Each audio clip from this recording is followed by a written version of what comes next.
کچھ لوگ آپ دیکھیں کہ بیمار ہوتے ہیں، آ نہیں سکتے، آپ کو اللہ نے صحت دی ہے، آپ آج الحمدللہ پہنچ گئے ہیں، تو یہ اس چیز کو سمجھیں۔ تو حضرت داؤد علیہ السلام، جو ہم آج کل بھی کلاس سورۃ احزاب میں بھی پڑھ رہے ہیں، سوری سورۃ نمل میں آ رہا ہے کہ حضرت داؤد علیہ السلام اور حضرت سلیمان علیہ السلام، ان کو بھی جو سب سے بات سکھائی گئی تھی وہ شکرانہ تھا۔ آپ کو میں صرف ایک ریوائز کرا رہی ہوں کہ کیا میں ویسے ہی بات کر رہی ہوں یا قرآن میں مختلف نبیوں نے شکرانہ ادا کیا ہے جب اللہ نے ان کے اوپر رحمتیں کی ہیں؟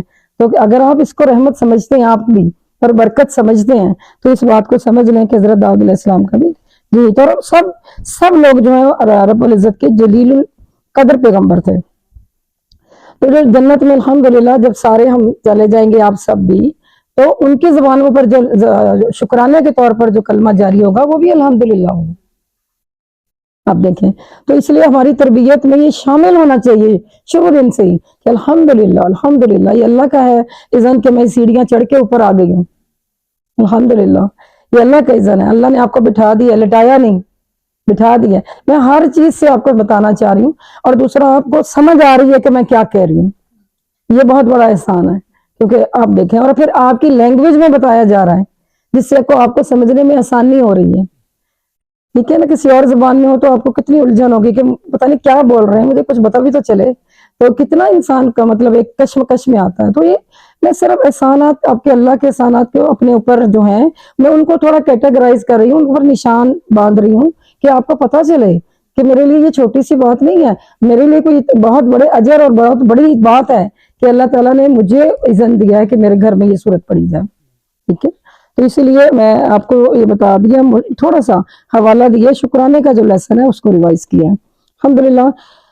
اب ہم اللہ کی جو دعا ہے، پہلے ہم یہ ساری چیزیں جو ہے میں دعا کے ساتھ شروع کر لیتی ہوں، دعا پڑھ لیتے ہیں۔ اب انشاءاللہ یہ دعا تقریباً ہر درس میں ہم جاری رکھیں گے تاکہ ہمیں اللہم ارحمنی بالقرآن واجعل لہ اماما ونورا وہدی ورحمہ، اللہ تعالیٰ مجھ پر رحم کر، مجھے قرآن کے ساتھ مجھے بنا دے امام، اس کو قرآن کو میں امام رکھوں۔ میں اس کا ایگزیکٹ ٹرانسلیشن صرف مفہوم بتا کے آپ کو آگے جائیں گے کہ ہم اب اللہ سے شکرانے کے بعد اب اللہ سے دعا کر رہے ہیں کہ اللہ اس قرآن کو ہم پر رحم فرما، پہلی بات ہے ہم پہ رحم فرما، اس قرآن کو ہمارے لیے بنا دے امام، ہم ہر جگہ قرآن کو امام رکھیں، اپنے آگے رکھیں، نور بنا دے، اس کو ہدایت بنا دے، اس کو رحمت بنا دے، ٹھیک ہے؟ اور ہمیں اس کو ذکر کرنے والا بنا دے، اور منہ ما نسیت وعلمنی منہ وما جہلت وارزقنی تلاوتہ آناء اللیل واطراف النہار واجعلہ لی حجۃ یا رب العالمین، تاکہ میرے دن کے میرے سب اوقات میں جو ہے قرآن ہی ہو۔ میں صرف آپ کو سمجھانے کے لیے کہ آپ کو پتہ ہو اور آپ سب آمین کہیں گے تو فرشتوں کی آمین کے ساتھ یہ ہوگی، ہم اس پہ زیادہ وقت نہیں لگانا چاہ رہے۔ بہت پیاری دعائیں کہا گئی، اللہم اصلح لی دینی الذی هو عصمت امری واصلح لی دنیای التی فیہا معاشی واصلح لی آخرت التی فیہا معادی واجعل الحیاۃ زیادۃ لی فی کل خیر واجعل الموت راحۃ لی من کل شر۔ اہل القرآن جانتے ہیں اس کا ترجمہ بہت بہت خوبصورت ہے کہ یہ اللہ تعالیٰ کے جو ہے آپ کی زندگی میں بھی جو حیات ہے آپ کی، اس کو میں بھی ساری خیر بھر دے، اور موت کو بھی جو ہے آپ کے لیے راحت کا سبب بنا دے کہ مرنا بھی راحت کا سبب ہو، اور ہر طرح کے شر سے بچا دے۔ اللہم اجعل خیر عمری آخرہ وخیر عملی خواتمہ وخیر ایامی یوم القاک فیہ۔ تو اب آپ اس کو سمجھتے ہیں کہ آخرت کی ملاقات اور خاتمہ اور یہ ساری چیزیں، اور اس میں عمر کا آخری حصے کا جو عمل ہے وہ بہترین عمل ہے، اس کے ذریعے بات کی جا رہی ہے اس میں بھی، تو آمین یا رب العالمین۔ تو یہ تھوڑی سی دعائیں تھیں جو میں چاہ رہی تھی کہ قرآن کے شروع میں بھی ہم دعاؤں کے ساتھ سلسلہ شروع کریں۔ اللہم صلی علی محمد و علی محمد۔ اعوذ باللہ من الشیطان الرجیم، بسم اللہ الرحمن الرحیم۔ تبت یدا ابی لہب وتب ما اغنی عنہ مالہ وما کسب سیصلی نارا ذات لہب وامرأتہ حمالۃ الحطب فی جیدہا حبل من مسد۔ صدق اللہ العلی العظیم۔ اللہ تعالیٰ اس کو ہمارے لیے سیکھنا اور سکھانا آسان فرما دے، ہماری زبان پر اللہ تعالیٰ کلمہ حق جاری فرما دے۔ جی تبت، پہلی آیت پہ چلتے ہیں۔ اگر ہے کوئی میرے سامنے بھی تو میں ذرا آسانی رہے گی ورڈ ریڈنگ کے لیے. سورج اچھا ختم ہو گئی ہے. اچھا ٹھیک ہے انشاءاللہ. جزاک اللہ خیر. آپ کس میں لکھیں گے؟ اچھا بسم اللہ الرحمن الرحیم. تبت یدا ابی لہب و تب. اب اس میں جو ہے اس کی پہلی جو آیت ہے اس کو آپ دیکھیے. اس کا ٹرانسلیشن پہلے دیکھ لیتے ہیں. ٹوٹ گئے دونوں ہاتھ ابو لہب کے. ٹھیک ہے. ٹوٹ گئے دونوں ہاتھ ٹوٹ جائیں دونوں ہاتھ ابو لہب کے. اور وہ تب اس کا ہم ایگزیکٹ میننگ بھی بعد میں دیکھیں گے. یہ ہوتا ہے جو ہمیشگی کی تکلیف میں چلا جانا. وہ چینج نہیں ہو سکتی پھر ختم نہیں ہو سکتی. سو مچ انٹینس اس کی چیزیں انٹینسٹی بتائی جا رہی ہے. تب کا مطلب یہاں پر زیادہ یہ ہے. تو ٹوٹ جائیں دونوں ہاتھ ابو لہب کے اور وہ ہلاک ہوا. میں پہلے ترجمے کے ساتھ پڑھ لیتی ہوں. ما اغنا عنہ مالہ وما کسب. نہ کام آیا اس کا مال اور نہ جو اس نے وما کسب جو اس نے کمایا. سیصلی نارا ذات لہب. سیصلی وہ ان قریب داخل ہوگا. یصلی ہوتا ہے داخل ہونا. سامین ان قریب. وہ ان قریب نارن آگ میں داخل ہوگا. اور کیسی ذات لہب ان قریب وہ داخل ہوگا شعلے والی آگ میں. وامرأتہ حمالۃ الحطب. اور اس کی بیوی جو ایندھن اٹھانے والی تھی جو اس کو لکڑیاں کٹھی کر کر کے دیتی تھی وہ بھی جہنم میں آگ میں داخل ہوگی. فی جیدہا حبل من مسد. اور اس کے گلے میں مضبوط اور بڑی بٹی ہوئی جو رسی ہے بڑی مضبوط وہ اس کے گلے میں ڈلی ہوگی. یہ اس کی بیوی کی بات ہو رہی ہے. یہ اس کا ترجمہ تھا لفظی ترجمہ جو آپ نے دیکھا.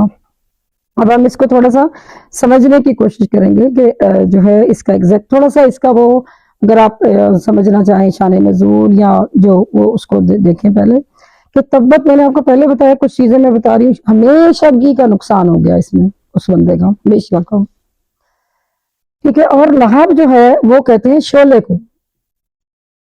شعلے کو اس لیے ابو لہب اس کا نام نہیں تھا. اس کی اپیرنس تھی.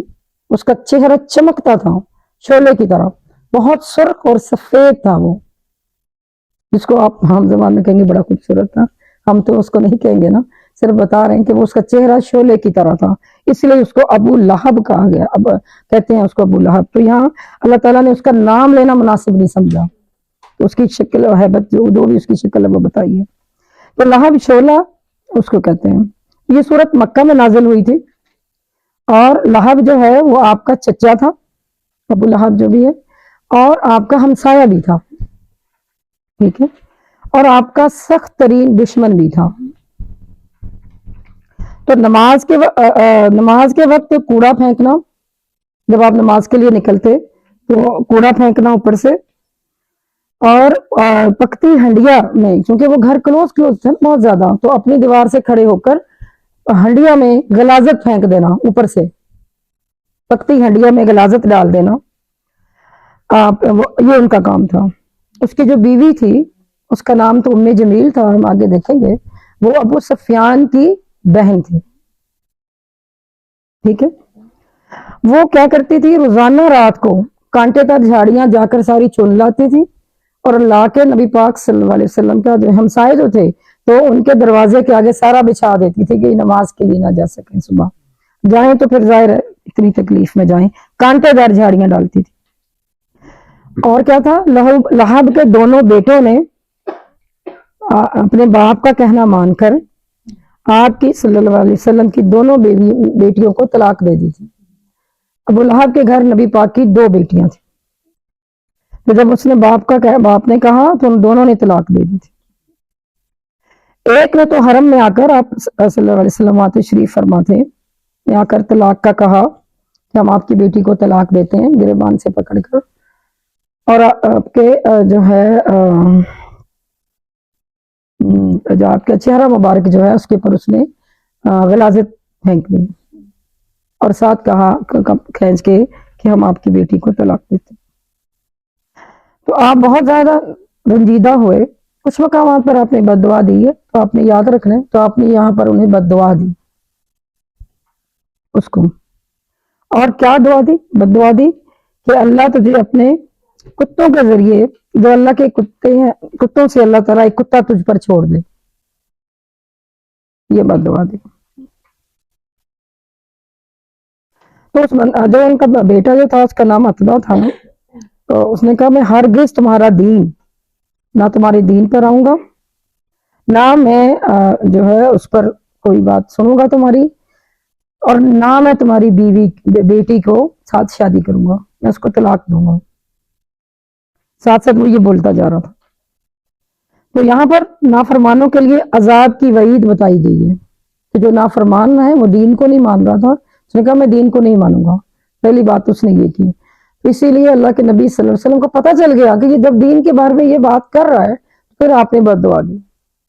تو آپ نے سن چکے ہیں کہ جو آپ نے کہا،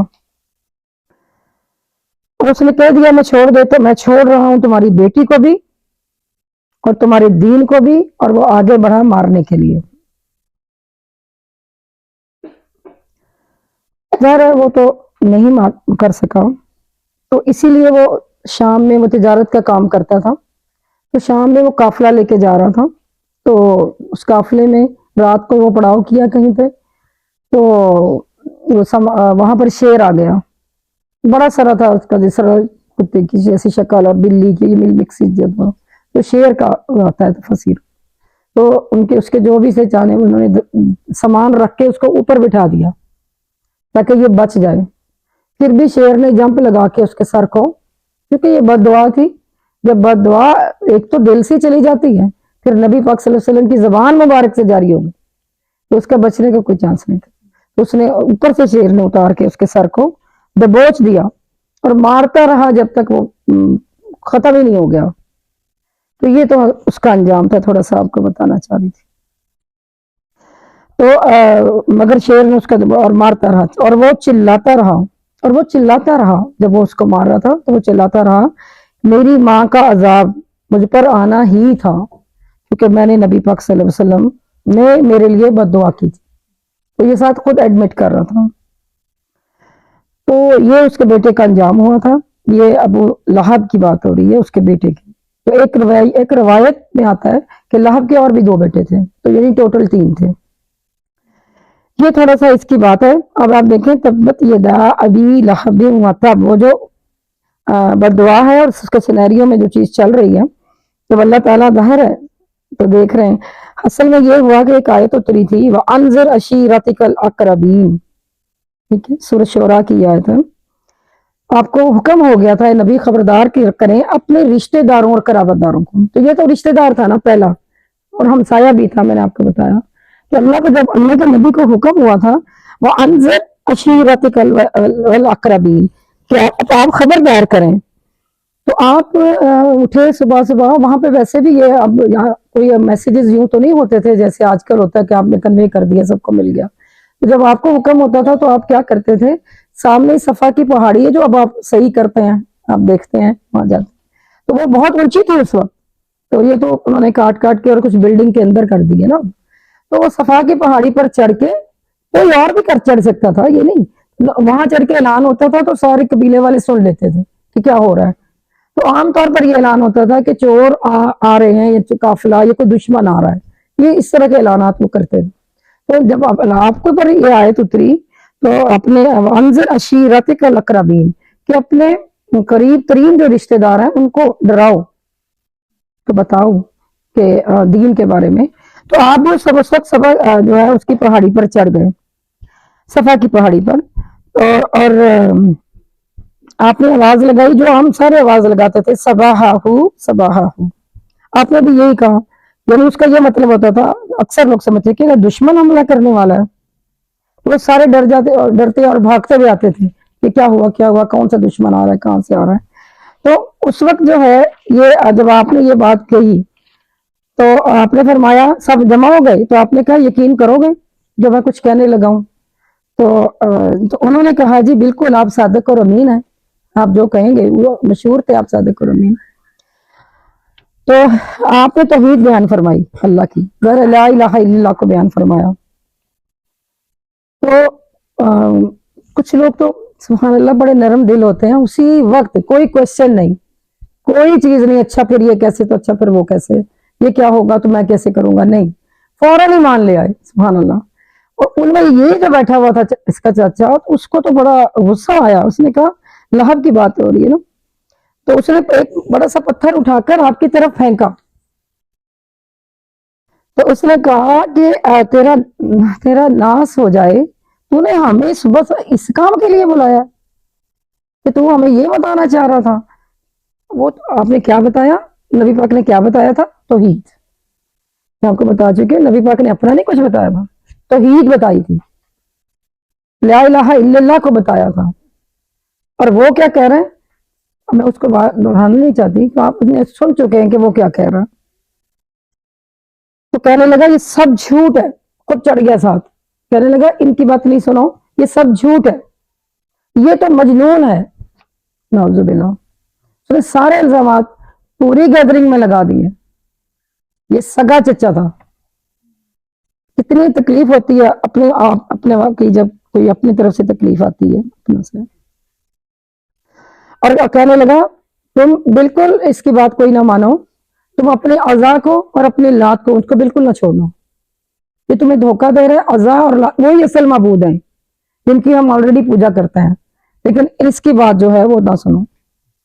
تو آپ نے اعلان کیا اگر تم توحید کی طرف نہ آئے، ظاہر آپ نے تو جواب دینا تھا جو اللہ کا حکم تھا، اگر تم لوگ نے میری بات نہ مانی، تم توحید کی طرف نہ آئے، تو بہت بڑا عذاب آ جائے گا۔ اللہ کے نبی صلی اللہ علیہ وسلم نے یہ فرما دیا۔ تو پھر یہ تبت یدا ابی لہب و تب، تو یہ بد دعا ہے، تب کا مطلب یہ خود بھی ہلاک ہوا اور یہ قبول ہو گئی۔ آپ یہ دیکھیں، تو ربیعہ بن عباد واقعہ بیان کرتے ہیں کہ میں اسلام نہیں لایا تھا اس وقت، ایک واقعہ اسی دوران کا جو میں آپ کو بھی بتا رہی ہوں، تو ایک واقعہ بیان کرتے ہیں کہ میں نہیں لایا تھا، اور نبی پاک صلی اللہ علیہ وسلم انہی دنوں میں بازار میں جاتے تو لوگوں سے کہہ رہے تھے کہ سب لا الہ الا اللہ کہو، سب لا الہ الا اللہ کہو۔ بازار میں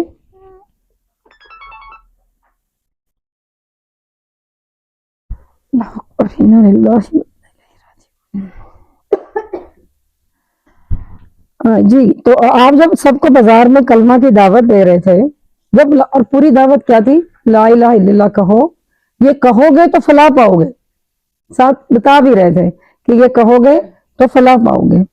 نبی پاک صلی اللہ علیہ وسلم نے اپنے مرتبے کا خیال نہیں رکھا۔ دیکھیں یہاں پر ایک عمل کی باتیں بتائی جا رہی ہیں کہ انہوں نے اپنے رتبے کا نہیں کہ میں بازار میں نکل جاؤں، میں ایک ایک کو پکڑ کے بلاؤں اور کہوں کہ کلمہ پڑھو گے، پڑھ لو، اس کو سمجھ لو، مجھ سے سیکھ لو، تو اگر یہ کر لو گے تو تم اس کو فلاح پاؤ گے۔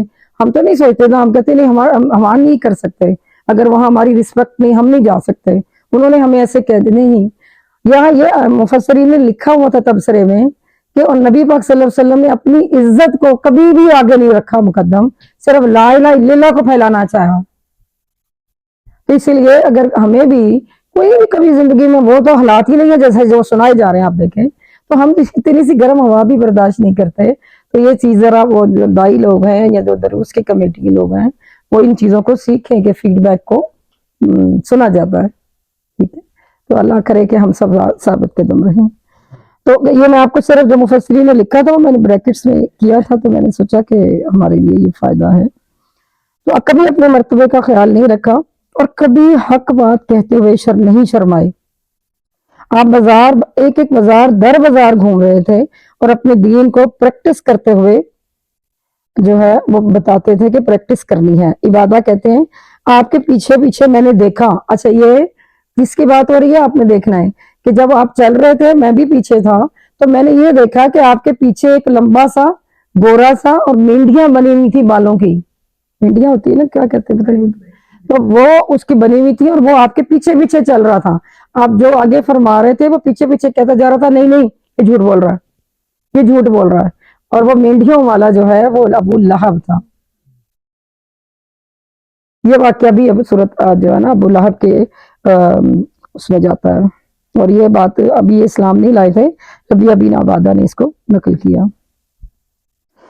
تو اپنوں کی بات مفسرین فرماتے ہیں کتنی زخم لگاتی ہے، نبی پاک صلی اللہ علیہ وسلم کے زخموں کا ہم سب کے اوپر قرض ہے، جو ان کی روحانی، جو ان کی دلی، جو ان کی فزیکلی، ہر چیز پہ دیا گیا۔ ان کو پہنچایا گیا. اللہم صلی علی محمد و علی محمد. یہ ہے اس کا تھوڑا سا آپ کو سورۃ ابولہب کا پتہ چل رہا ہوگا کہ ہم نے حق بات دوسروں تک پہنچانی ہے. یہ ضروری نہیں ہے کہ آپ کے گھر والے اگر نہیں آپ کو سپورٹ کر رہے یا وہ آپ کی بات نہیں مان رہے تو آپ نے اس پہ رک جانا ہے کہ ٹھیک ہے جی کوئی بات نہیں, جب آپ کہیں گے پھر پڑھ لوں گی, اب چھوڑ دیتی ہوں, یا آپ نہیں کہتے تو نہیں جاتی ہوں. قرآن کے معاملات میں یا دین کے معاملات میں کوئی بھی نہیں کسی کو روک سکتا, یاد رکھیں. وہ کیونکہ آپ کا عمل الگ سے پیش ہونا ہے, آپ اکیلی نے جواب دینا ہے. یہ بات تو ہمیں سمجھ آتی ہے کہ جب میں نے صرف جواب دینا ہے پھر میں سارے مجمع سے کیوں پوچھوں کہ میں نے جانا ہے کہ جاؤں کہ نہ جاؤں, یا گھر والوں سے یا اپنے بچوں سے کیوں پوچھوں میں, جب میں نے اکیلی نے جواب دینا ہے اپنا. تو اس لیے یہاں پر یہ بات واضح کر دی گئی کہ اگر نبی پاک صلی اللہ علیہ وسلم کے ہمسائے فرسٹ ڈور اور چچا اور بہت کلوز تھا ان سے, وہ یہ کچھ کر رہا تھا تو کہ اللہ کے نبی نے دین کو پھیلانا چھوڑ دیا تھا, ورنہ آج ہم تک کیسے پہنچتا. یہ بات ساری چیزیں ساتھ ساتھ سمجھنے کی ہیں. تو اب دوسری بات, جب یہ صورت نازل ہو گئی تو قیامت تک ابو لہب کے لیے یہ بد دعا کی جاتی رہے گی, قیامت تک لوگ پڑھتے رہیں گے. اور اس کو یہ بد دعا ہے کہ ہاتھ ٹوٹ جائیں تیرے. کیوں ہاتھوں کی بات زیادہ کیوں گئی, یہ بھی بات آپ کو سمجھ جائیں گے. لیکن وہ چونکہ اس نے گربان پکڑ کر اس کے بیٹے نے بھی کھینچا تھا, ہاتھوں سے کھینچا تھا, اسی لیے ہاتھوں سے وہ پتھر مارا تھا اٹھا کے صفا پہاڑی پہ, جب آپ نے کہا تھا کہ ادھر سے صباح ہو سب کو بتایا. ہاتھ استعمال ہوتے ہیں تو اس نے اس کام کے لیے استعمال کیے. تو اب اللہ تعالیٰ نے کہا اسی ریلیٹڈ سے سزا دی, ٹوٹ جائیں ابو لہب کے ہاتھ جس نے میرے نبی صلی اللہ علیہ وسلم کے گریبان کو کھینچا اور ان کی طرف پتھر پھینکا. آپ دیکھیں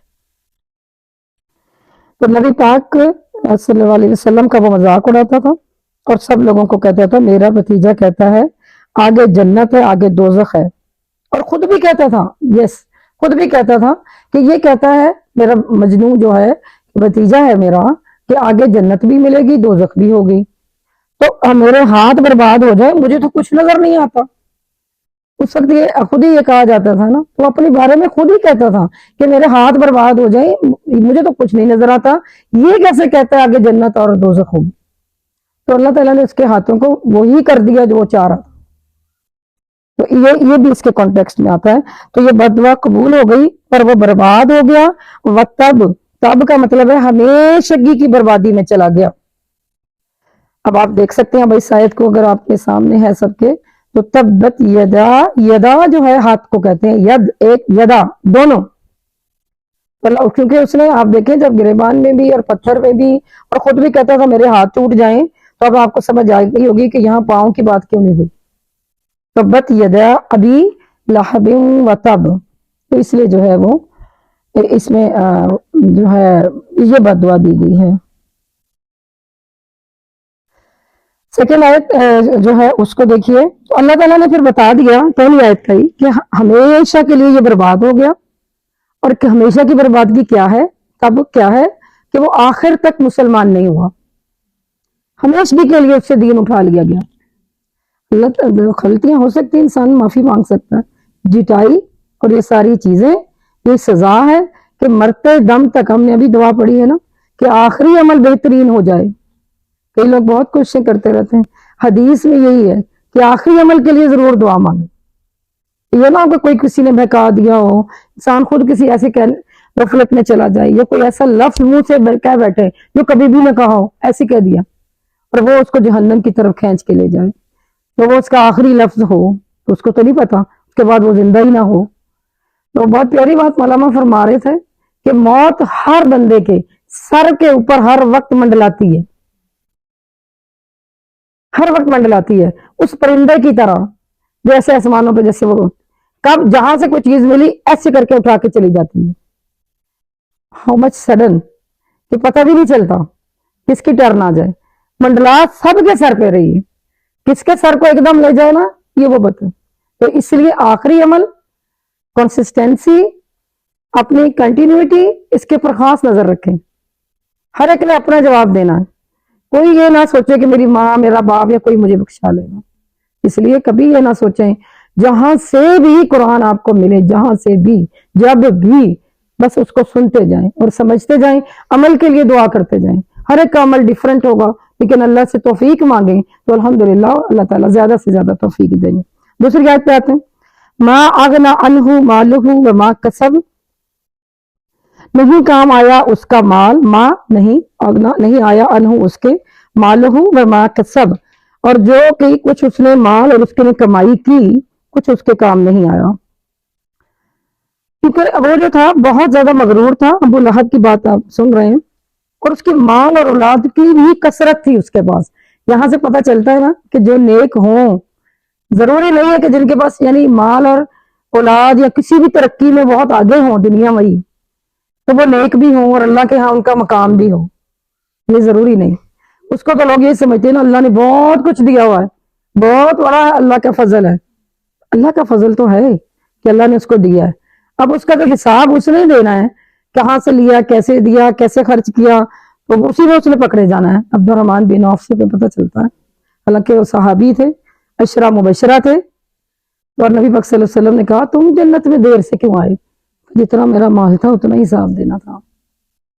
تو اس لیے یہ تو نیک لوگوں کی میں آپ کو بات بتا رہی ہوں، صحابیوں کی، تو یہ چونکہ یہاں سے پتہ چلتا ہے کہ وہ بہت امیر بھی تھا، تو اللہ کی سنت مبارک نظر آتی ہے کہ اللہ مشرکوں کو بھی دیتا ہے۔ کتنا بڑا مشرک اور کس طرح کا وہ انسان تھا کہ دہرانے کو دل نہیں چاہتا، لیکن اس کا مال اور اس کی اولاد میں بھی بڑی کثرت ہوئی تھی آگے اس کو، لیکن کوئی چیز اس کے کام نہیں آئی۔ اور کیونکہ وہ آخرت کو نہیں مانتا تھا، اور کہ اگر اس لوگ اسے کہتے تھے نا بھی مان جاؤ، کہتا تھا اچھا چلو مان لی تمہاری بات، اگر آخرت ہوئی بھی تو اتنا میرا مال ہے کس کام آئے گا، دے کے جان چھڑا لوں گا۔ پھر دنیا اتنی اس کے دماغ میں جائی ہوئی تھی کہ جہاں کچھ بھی کام نہیں آتا، وَلَا تَزِرُ وَازِرَةٌ وِزْرَ أُخْرَىٰ، کہ وہاں پر کوئی بوجھ اٹھانے والا کسی کا نہیں اٹھائے گا، تو تم نے کیسے کہہ دیا بڑے آرام سے کہ میں مال دے کر جو ہے وہاں پہ چھٹ جاؤں گا۔ یہ نڈر ہونے کی نشانی ہے۔ اور یہاں پر جو ہے تفاسیر بتانے والوں نے کیا بتایا ہے، وہ کیا سمجھاتے ہیں کہ مال انسان کو نڈر بنا دیتا ہے، میرا کوئی اب کچھ نہیں کر سکتا۔ دنیا میں بھی ایسے ہوتا ہے، میں پیسہ دے کے مال دے کے چھوٹ جاؤں گا، جس کی مرضی گردن اتار دوں، ایک کی اتارے دوسرے کی بھی، تیسرے کی، کچھ فرق نہیں پڑتا، اتنا مال ہے جس کو مرضی جو مرضی کہہ دو، میرے آگے کوئی بول سکتا؟ میں تو ایک بڑی چیز ہوں، میرے آگے کوئی نہیں بول سکتا۔ غریب کو تو ایسے رگڑ مگڑ کے چلے جاتے ہیں لوگ، یہ دنیا میں بھی تو ایسے ہی ہو رہا ہے نا، آپ کے سامنے ہو رہا ہے۔ تو اس وقت بھی یہی تھا، یہی چیزیں اس وقت بھی تھیں کہ اپنے مال پہ فخر کیا جاتا تھا۔ کچھ پریکٹیکلی بھی کہہ دیتے تھے، آج بھی کہہ دیتے ہیں میرا گھر دیکھو، میری فیکٹری دیکھو، اتنا بڑا یوں تو اتنا بڑا یوں، تو یہ تو آج بھی آپ دیکھتے ہیں، کیونکہ جن کا اچل ہوتا ہے ان کو کہنے کی ضرورت نہیں ہوتی ہے، اللہ کا دیے نا، مسئلہ یہ نہیں کہ جب آپ اس کی نمائش پہ آ جاتا ہے یا وہ آپ کے دماغ میں بیٹھ جاتا ہے کہ میرا تو 10 کنال کا بنگلہ ہے، وہ پتہ نہیں کیا کچھ ہے، میری گاڑی یہ ہے، تو اس سے انسان کے اعمال بہت افیکٹ ہوتا ہے۔ تو بہت مغرور تھا وہ بھی، اس کی پرائڈ اس کے دماغ میں بھرا ہوا تھا، کیونکہ میرے پاس بہت مال ہے، دو چیزیں تھیں، اور اولاد ہے، دونوں چیزیں۔ تو اس لیے اب یہاں پر ہم حدیث دیکھتے ہیں، اس آیت کے ترجمے میں تو آپ نے پڑھ لیا کہ جو اس نے کی کمائی میں دونوں چیزیں آتی ہیں، ما کسب، اولاد بھی، اور جو اس نے واقعی ارننگ جس کو آپ بولتے ہیں وہ بھی، تو ایک کسب میں دونوں چیزیں آئیں گی۔ تو یہ ہمارے اور آپ کے بھی یہی کام آتی ہیں چیزیں جو مال کو بڑھائیں گی، جو آپ کے لیے ہمیشگی مال لگایا ہوگا کسی اچھی جگہ، آپ دنیا سے چلے بھی گئے تو وہ درجات تو پہنچتے رہیں گے کہ یہ فلاں کی جگہ کی اس کی بنائی ہوئی ہے۔ اسی طرح اولاد جو صدقہ جاریہ ہے، وہ اچھے کام کرتی رہے گی تو آپ چلے بھی جائیں گے تو آپ کا نام زندہ رہے گا۔ تو اصل کمائی وہ ہے کہ جو فار ایور ہو، تو یہاں پر اس کو اپنی اسی کمائی پر فخر تھا، دونوں پہ۔ تو یہ بھی سمجھ میں آ گئی کہ ہمیں بھی ان دو چیزوں کی طرف فوکس کرنا ہے کہ ہم نے پازیٹیولی اس کو کیسے لے کے جانا ہے، تاکہ یہ ہمارا جو ہے نامہ اعمال ہمارے جانے کے بعد بھی بنتا رہے۔ تو یہ حدیث پاک سے دیکھتے ہیں، حدیث پاک نبی پاک صلی اللہ علیہ وسلم نے فرمایا سب سے پاک کھانا وہ ہے جو تم اپنے ہاتھ سے کماتے ہو، ٹھیک ہے، اور تمہاری اولاد بھی تمہاری کمائی ہے۔ یہ نبی پاک کی حدیث سے بھی ثابت، ہم تو آیت پڑھ رہے ہیں نا، یہ حدیث سے ثابت۔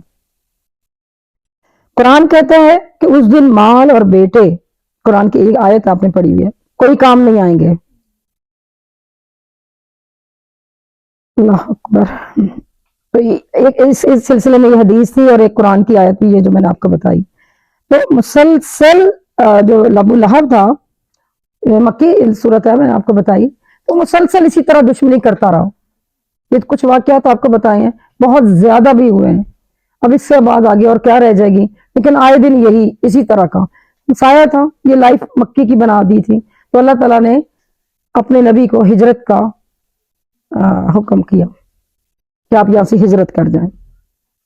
اس سے ہمیں بھی بہت چیزیں سیکھنے کو ملتی ہیں کہ اگر ہمارا دین کی پریکٹسنگ کہیں صحیح نہیں ہو رہی تو وہاں سے ہجرت ہو سکتی.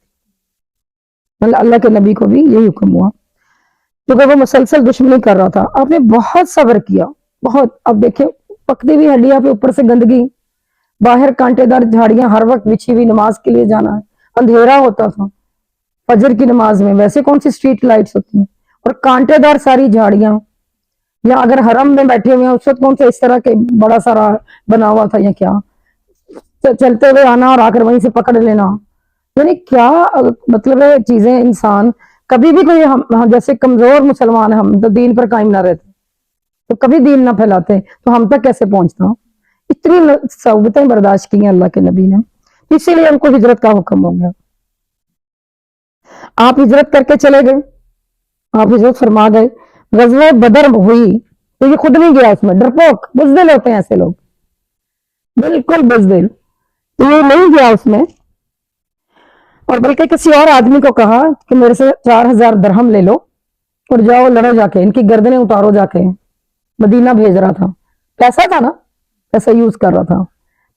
پیسہ دیا ہوا ہے، اللہ کا ہی دیا ہوا ہے، کس چیز میں یوز کر رہے ہو، یہ چیزوں کا لیسن ہمیں دیکھنا ہے. اب 4000 درہم معنی رکھتے ہیں. کسی کو دے رہے کہ میں تو یہ نہیں جانا، تم جاؤ غزوہ بدر میں اور تم جا کر ان کی گردنیں مارو. اس نے یہ دیکھ کر ان کو بھیجا.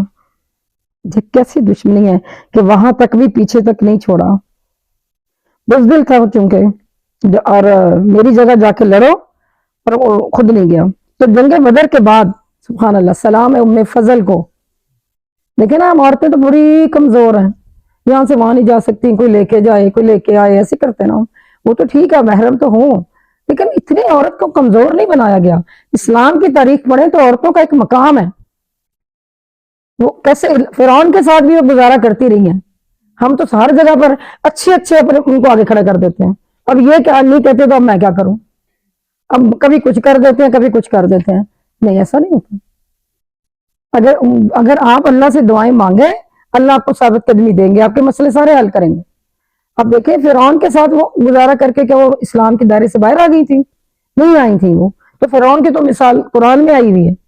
اس سے بڑی بات اور کیا ہوگی، اللہ معاف کرے. تو ساری امت ہے، عادتیں فرق ہوتی ہیں، لیکن یہ ہے کہ حکمت کے ساتھ ہمیں چاہیے کہ ہم ثابت قدمی رکھیں. ام فضل جو تھی، میں آپ کو بتا رہی تھی، انہوں نے کیا کیا، اس نے خیمہ، جنگ ہو رہی تھی نا، خیمہ لگا ہوا تھا نا، اسی کا ڈنڈا اٹھایا اور جو ہے یہ ادھر نہیں گیا تھا نا، اس کے پیچھے ہی تھا، اس کا ڈنڈا اٹھایا اور اس کے سر پہ دے مارا. کچھ بھی تو عورتیں کر سکتی ہیں، تو اس کے سر پہ دے مارا. تو بیمار تھا ہی پہلے ہی، اور مطلب اس سے یہ بیمار ہوتا گیا، ہونا تو تھا ہی، بد دعائیں تو پہلے ہی لگی ہوئی تھی. کینسر ہو گیا گلے، یہاں پر بھی رسولی نکل آئی اور ایگزیلا میں بھی، اور ادھر ادھر سارے. اور وہ ایسا کینسر نہیں جیسے عام ہو جاتا ہے، اتنا خاص قسم کا کینسر تھا. اسے تعاون میں مطلب کہنا چاہیے، بلکہ تعاون کی مت. وہ ایک دوسرے کو لگتی تھی تو لوگ اس سے دور بھاگتے تھے. تو لوگوں نے کیا بھاگنا، جو مال اور جو کمائی تھی سب سے پہلے تو وہ دور بھاگتے تھے. بچے، اپنی اولاد، وہ نزدیک نہیں لگتی تھی، کیونکہ ایک دوسرے کو لگنے والی بیماری تھی وہ جو اس کو ہوئی. تو میں نے کینسر کہہ دیا نا، کینسر تو ایک دوسرے کو نہیں لگتا، لیکن وہ رسولیاں اس قسم کی تھیں، ان میں اتنی سمیل تھی، اور کوئی قریب جاتا تھا تو اس کو بھی وہ بیماری چپک جاتی تھی. اس لیے یہ بیمار اکیلا پڑا مرتا رہا، کوئی اس کے قریب نہیں جاتا تھا. آپ دیکھیں تو گھر والوں نے اور اولاد نے اس سے نکال کر گھر سے باہر پھینک دیا. انہوں نے کہا ہم اس کو گھر پہ نہیں رکھ سکتے. یہ اور گل سڑ گیا تھا، یہ اتنی سمیل آتی تھی کوئی اس کے قریب سے بھی نہیں گزرتا تھا. کرتے کرتے کرتے 3 دن تو شدید قسم کا بیمار ہوا، مطلب کوئی پانی نہ کھانا، سب نے بٹھا کے جو باہر پھینک دیا، تو اتنی زیادہ اس کو تکلیف ہوئی، تو ظاہر ہے 3 دن کے بعد یہ مر گیا۔ تو اب وہ مرا پڑا ہوا ہے وہاں پہ، اولاد اٹھانے ہی نہیں جا رہی۔ لوگوں نے کہا شرم نہیں آتی، باپ کو اٹھاؤ دفناؤ، تو اولاد بھی تو ویسی تھی جیسی بنائی تھی، تو جو بویا تھا وہ کاٹنا تھا۔ تو انہوں نے کیا کیا، انہوں نے کہا بھائی پیسہ ہے، کالے حبشی خریدو، اٹھاؤ باپ کو لے جاؤ، ہمیں اس کے پاس نہیں آنا، ہمیں اس کو ہاتھ نہیں لگانا۔ انہوں نے پیسے کے پر حبشی کرائے پہ منگا لیے، کرائے پر انہوں نے بندے رکھے اور وہ اس کو گھسیٹ کے اونچائی پر لے گئے، ہاتھ انہوں نے بھی نہیں لگایا، پیسے لیے انہوں نے ہاتھ نہیں لگایا، اس کو گھسیٹ کے اونچائی پر لے گئے اور وہاں سے گڑھے کے اوپر پلٹا دیا، یوں اونچائی سے پھینک دیا گڑھے میں، اوپر سے پتھر پھینک دیے۔ یہ ہے اس کا انجام۔ کہا تھا اللہ کے نبی نے تمہارا انجام بہت برا ہوگا۔ یہ انجام آپ نے کبھی نہیں سنا ہوگا کہیں انسانوں کا، جو یہ اس کے ساتھ ہوا، اس لیے اس کے لیے یہ صورت بھی اتری ہے۔ جب بھی پڑھیں اس کو صورت کو قرآن میں تو یہ آپ کو بتائے گی، جب آپ سمجھیں گے، جیسے آج آپ سمجھ رہے ہیں الحمدللہ، جب آپ اس کو نمازوں میں پڑھیں گے تو آپ کو اس کی ساری چیز چل پڑے گی آپ کے ذہن میں کہ احتیاط ہاں، اس کو کہتے ہیں سمجھ کے اور تدبر سے پڑھنا، اور اس کا جو ہے اجر الگ سے ہے۔ اس طرح کر کے اس کی موت آئی۔ بالکل یہاں پر ایک چیز اور، ایک جو آج کل قادیانی فرقہ، وہ بھی بالکل ایسے ہی ہے، ان کا بھی جو ہے اللہ کے نبی کے ساتھ دشمنی ہے نا۔ کس کے ساتھ دشمنی ہے؟ اللہ کے نبی کے ساتھ۔ وہ ان کو آخری نبی نہیں مانتے، ان کا جو بڑا، جو بھی ان کا جد و مجد تھا، اس کو بھی تو ٹوائلٹ میں موت آئی، سب کو پتا ہے۔ تو جو بھی نبی کا دشمن ہوتا ہے اس کی موت ایسے ہی ہوتی ہے۔ یہ تو ایک ہمارے سامنے آئی، تو اس لیے میں نے آپ کو اس کو ذکر کر دیا۔ تو ان کے ساتھ دوستی، ان کے ساتھ لین دین، بات چیت کسی قسم کی حرام ہے۔ یہ فتنیان کا فتویٰ ہے، پوچھنے کی ضرورت نہیں، کہ جو ہمارا عام طبقہ گھریلو ہوتا ہے، کئی دفعہ ان کو نہیں پتا چلتا، یا وہ نیبرز نکل آتے ہیں، یا وہ کوئی دوستوں میں نکل آتے ہیں، چلو کوئی نہیں کھانا بھیج دیا آپ کھا لیتے ہیں، ہوتا ہی ہے نا، کچھ ایسا نہیں، وہ حرام ہے، سب حرام ہے، اس لیے ان کے ساتھ کسی قسم کا کوئی تعلق نہیں۔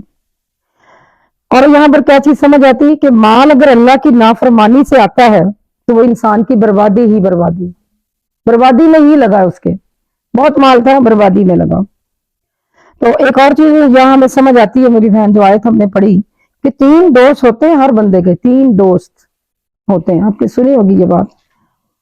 اس کا مال وہ بھی اس کا دوست ہے، اس کے پاس ہی ہوتا ہے ہر وقت، ہاتھ میں پہنا ہوگا، گلے میں ہوگا، بیگ میں ہوگا، دوست وہی ہوتا ہے نا جو ساتھ رہے، تو مال اس کا دوست ہوتا ہے، ٹھیک ہے۔ اولاد وہ بھی تو اس کی دوست ہوتی ہے، ساتھ رہتی ہے۔ اور تیسری چیز جو اس کی دوستی ہے وہ عمل ہے اس کا، یہ بھی اس کا دوست ہوتا ہے، جو آپ نے عمل کیا آپ کے پاس ہی ہے نا، تو وہ بھی اس کا دوست ہوتا ہے۔ تو ہر انسان کے 3 دوست ہوتے ہیں۔ 2 دوست جب وہ دنیا سے جاتا ہے، جو منڈلا رہی ہے سر پہ، اور وہ اچک لے گی اس کو ایک دن اچانک سے، تو اس وقت نہ یہ والا مال ساتھ جائے گا، نہ اولاد والا ہی دوستی ساتھ جائے گی، جو تیسری دوستی میں نے بتائی ہے اعمال، وہ صرف ساتھ جائیں گے اور وہ چلا جائے گا۔ اِنَّ لِلَّهِ وَإِنَّ إِلَيْهِ راجعون۔ ساری زندگی کہتا رہا کہ میں یہ کروں گا، میں سکارف لے لوں گا تو لوگ کیا کہیں گے، میں یوں ہو جاؤں گا تو فلانا کیا کہے گا، میں ایسی یونیورسٹی کالج پڑھنے جاؤں گا تو لوگ میرا مذاق اڑائیں گے، میں ایسے اپنے آفس میں جا کے بیٹھوں گی تو لوگ مجھے یہ کہیں گے۔ ساری زندگی سوچتا رہا کہ لوگ کیا کہیں گے۔ بہت ہی قسمت والا ہوگا کہ اگر نیک لوگ اس کے ساتھی اتنے تو نکل آئیں کہ جب اس کی وفات کی خبر اناؤنس ہو تو وہ اِنَّ لِلَّهِ پڑھ دیں، بہت یہ بھی اس کی خوش قسمتی ہوگی، کیونکہ وہ ساری زندگی تو لوگوں کو دیکھتا رہا، اللہ کو تو اس نے دیکھا ہی نہیں، اس نے دیکھا ہی نہیں کہ اِنَّ لِلَّهِ، کہ میں اللہ کی ہوں، وَإِنَّ إِلَيْهِ راجعون، اور مجھے ادھر ہی جانا ہے، یہ تو دیکھا ہی نہیں۔ شوہر کیا کہتا ہے، بیٹی کیا کہتی ہے، معاشرہ کیا کہتا ہے، بیٹی کے سسرال والے آ رہے ہیں، اور جب کیا کریں گے، نہیں وہ بڑے ہائی فائی لوگ قسم کے، اچھا پھر وہ جیسے وہ کہیں گے ویسے کرنا پڑے گا نا۔ تو یہ ساری باتیں جو ہیں، اس کو اِنَّ لِلَّهِ اس وقت بندہ پڑھ دے، اس بات پہ تو شاید اللہ کی مدد آ جائے. تو یہ میری بہن یہ اس آیت میں جو ما اغنا عنہ مالہ، میں ساتھ ساتھ اس کو اس لیے بھی ریلیٹ کر رہی ہوں اپنے دنیا کی زندگی میں کہ صرف آپ اس کو قرآن کا حصہ نہ سمجھیں تاکہ ہمیں بھی پتا ہو کہ ہم اس کو کرتے کیا ہیں. ٹھیک ہے میری بہن، تو اس لیے آپ نے بھی ایسے ہی سمجھنا اس کو. اور دوسری بات، ابو لہب کو اپنے چہرے پہ بڑا غرور تھا. میں نے بتایا اس کو غرور بہت تھا، ہر چیز کا، مال کا، پیسہ بہت تھا، پڑھ چکے ہم، اولاد اور لڑکے دندناتے ہوئے جاتے تھے آتے تھے لوگوں کی بیٹیوں کو، اور نبی کی بیٹی کو سریعام اور گریبان پکڑ کر طلاق دے رہے ہیں، ابھی رخصتی بھی نہیں ہوئی. کتنا دکھ لگ جاتا ہے باپ کو. اور کٹھی دونوں بیٹیاں، مطلب ابھی تو گئی بھی نہیں تمہارے گھر اور پہلے ہی ان کو ایک لگا کے بٹھا دیا. شکر ہے کہ وہ آج کا معاشرہ نہیں تھا، پھر شکر ہے لاکھ. آج کا اگر ہو تو پھر تو بس وہ بچیاں تباہ ہی ہو جاتی. لیکن آپ دیکھیں کہ یہ ادھر بھی ہوتا رہا، اور وہ مائیں اور بچیوں کو کیوں انزائٹی ہو جب نبی پاک صلی اللہ علیہ وسلم کی بیٹیوں کے ساتھ ہوا تو کیا وہ آباد نہ ہوئی؟ کیا وہ ذوالنورین حضرت عثمان غنی نہیں اللہ نے ان کو عنایت کیے؟ کیا وہ ایسے ہی رہ گئی تھیں؟ نہیں، انزائٹی نہیں ہونی چاہیے. یہ ایک زندگی میں آگے بڑھنا چاہیے، ہو جاتا ہے ایک ضمنی بات ہے. میں ویسے ہی اپنی بچیوں کو یہاں پہ ایک معاشرے میں جو ہو جاتا ہے، کوئی منگنی ٹوٹ گئی، کوئی ایسا ہو گیا، نکاح بھی ہو گیا، گھر بیٹھے ہو گئی، جا کر آ کر ہوگی، اس میں کیا ہے؟ It's life. تو ہمیں بھی چاہیے معاشرے کو اتنا سٹرونگ کریں دینی لحاظ سے کہ وہ بچیاں اپنے آپ کو سمجھ سکے کہ ٹھیک ہے میرا ایک نہیں ملا، یہ نہیں کہ آ کر ان کی برائیاں، اور نہیں بس ہمارا نہیں بات بنی، بس ختم ہوئی بات. اچھے طریقے سے اس کو ختم ہونا چاہیے. تو سیصلی نارن، تیسری آیت کیا؟ سیصلی نارن ذات لہب امرأتہ حمالۃ الحطب، ان قریب بھڑکتی ہوئی آگ میں داخل ہوگا. حمالۃ الحطب جو ہے نا وہ ایک طرح کا محاورہ ہے، عربی زبان میں کہا بولا جاتا تھا. تو حمالۃ الحطب اس کو کہتے تھے جو چگلیاں بہت کرتا تھا. جیسے محاورہ بہت ہوتا ہے، جیسے آپ مجھے کوئی محاورہ اگر یاد آ جائے تو عام جیسے آپ جس کو محاورہ بولا جائے تو آپ کو سمجھ آ جاتی ہے کہ اچھا یہ کہا جا رہا ہے. تو کئی ایسے محاورے ہوتے ہیں. تو عربی میں حمالۃ الحطب جب بول دیتے تھے تو سمجھ آ جاتی تھی یہ بندہ چگلی کرنے والا بہت ہے، تو یہ محاورہ بولا جاتا. تو اللہ تعالیٰ نے اس کو قرآن کا حصہ بنایا ہے کہ وہ داخل ہوگا بھڑکتی ہوئی آگ میں. ایک تو وہی کانٹیکٹ سے چل رہا ہے، اس کی بات ہو رہی ہے، وہ داخل ہوگی. امرات ہو اور اس کی بیوی بھی، اور حمالۃ الحطب وہی جو. اب اس میں دو میننگ ہے حمالۃ الحطب کے. سیصلہ آپ پڑھ چکے، ان قریب داخل ہوگا نارن آگ، ذات لہب لہب خود بھی، امرات ہو حمالۃ الحطب اور اس کی بیوی بھی، اور آگ میں داخل ہوگی. اب حمالۃ الحطب ایک بات ہے آگ لگانے والی، آپ اس کو سلیش میں بھی لکھ سکتے ہیں، پلس چگلی کرنے والی. جب چگلیاں کی جاتی ہیں تب بھی آگ لگ جاتی ہے. ایک آگ وہاں لگتی ہے جیسے جب آپ کسی بیک بائٹنگ کرتے ہیں اور اس کو پتا چلتا تو کیا ہوتا ہے، وہ آگ لگ جاتی ہے. یا کسی اس کو بتا دیا اس نے ایسے کہا ہے، اس کو مطلب بھڑک اٹھا شعلہ، پھر تو اس کی مرضی ہے کہ وہ اس بات کو صبر کر لے یا پورے گیدرنگ میں بس شروع ہو جائے کیونکہ آگ لگ گئی. تو حمالۃ الحطب جو ہے وہ بھی چگلی کے میننگ میں بھی آتا ہے. دونوں میننگز ہیں اس کے. تو اصل میں یہاں پر جس عورت کا ذکر کیا گیا ہے وہ جو ہے چگلی لگانے والی تھی خود بھی. اسی لیے کہتے ہیں آپ نے تو حدیث مبارک میں پڑھا ہوگا کہ نبی پاک صلی اللہ علیہ وسلم نے فرمایا کہ جنت میں دوزخ میں نے آگ میں عورتوں کو زیادہ جلتے دیکھا ہوں. کیوں؟ کہ وہ چگلیاں کرتی، بیک بائٹنگ.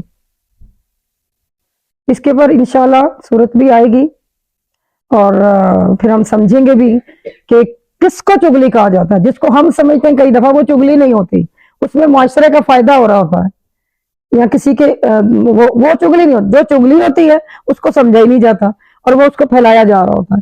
تو اس کو بھی سمجھنے کی اس ٹرم کو بھی بہت زیادہ ضرورت ہے. تو انشاءاللہ قریب کسی درس میں اس کو بھی سمجھیں گے.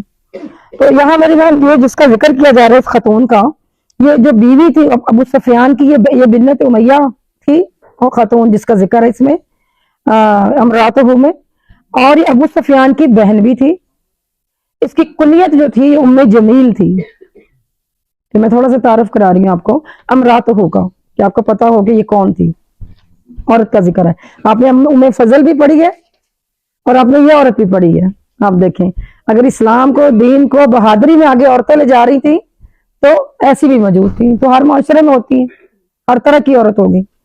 تو پھر کیا ہوا، یہ اس کو کیوں ایسے کہا گیا ہے، یہ شوہر کے غضب کو بڑھاتی تھی، وہ تو پہلے ہی اتنا شعلہ تھا، اوپر سے اس کو بھی باتیں لا لا کر، ایک تو فزیکلی ایندھن کٹھا کر کے دیتی تھی، خود جاتی تھی نا سارا کٹھا کر کے پوری لکڑیاں اٹھا لاتی تھی کہ لگاؤ اور بچاؤ یہاں پہ چیزیں کرو جو بھی کرنا ہے، پلس چگلیاں بھی ساتھ لگاتی تھی، رشتہ داری تھی نا، کزن تھے نا، کزن ساتھ ساتھ ایک دیوار، تو وہ اٹ پٹانگ باتیں نبی پاک صلی اللہ علیہ وسلم کے بارے میں، ان کی فیملی کے بارے میں، بیٹیوں بیٹوں کو جو بھی، تو وہ اس کا غصہ بڑھاتی رہتی تھی، اس کے لیے کہتے ہیں حمالۃ الحطب، وہ ہر لحاظ سے آگ لگاتی۔ تو جہنم میں میری بہن درخت زقوم کا جو درخت ہے وہ اس کو جہنمیوں کو وہ کھلایا جائے گا، اس کی لکڑیاں، یہ اب جہنم میں کیا کرے گی، یہ بتایا جا رہا ہے نا کہ وہ جل رہی ہو، کیسے، وہ تو قبر میں جل رہی ہے نا ابھی، تو انیشیلی عذاب اسے ہو رہا ہے، اس چیز سے تو پتہ چلتا ہے قبر میں عذاب ہوگا، کیونکہ بتایا جا رہا ہے کہ وہ جل رہی ہے ویسے ہی، تو جلنا تو تھا اس نے جب قیامت آئے گی، تو پہلے کیسے جل رہی ہے، اس سے پتہ چلا کہ قبر میں عذاب ہو رہا ہے، کیسے ہوتا ہے، کس طرح اللہ تعالیٰ اس کو اس کے اندر امپیکٹ کیے ہوئے، بالکل آپ سمجھ سکتے ہیں کہ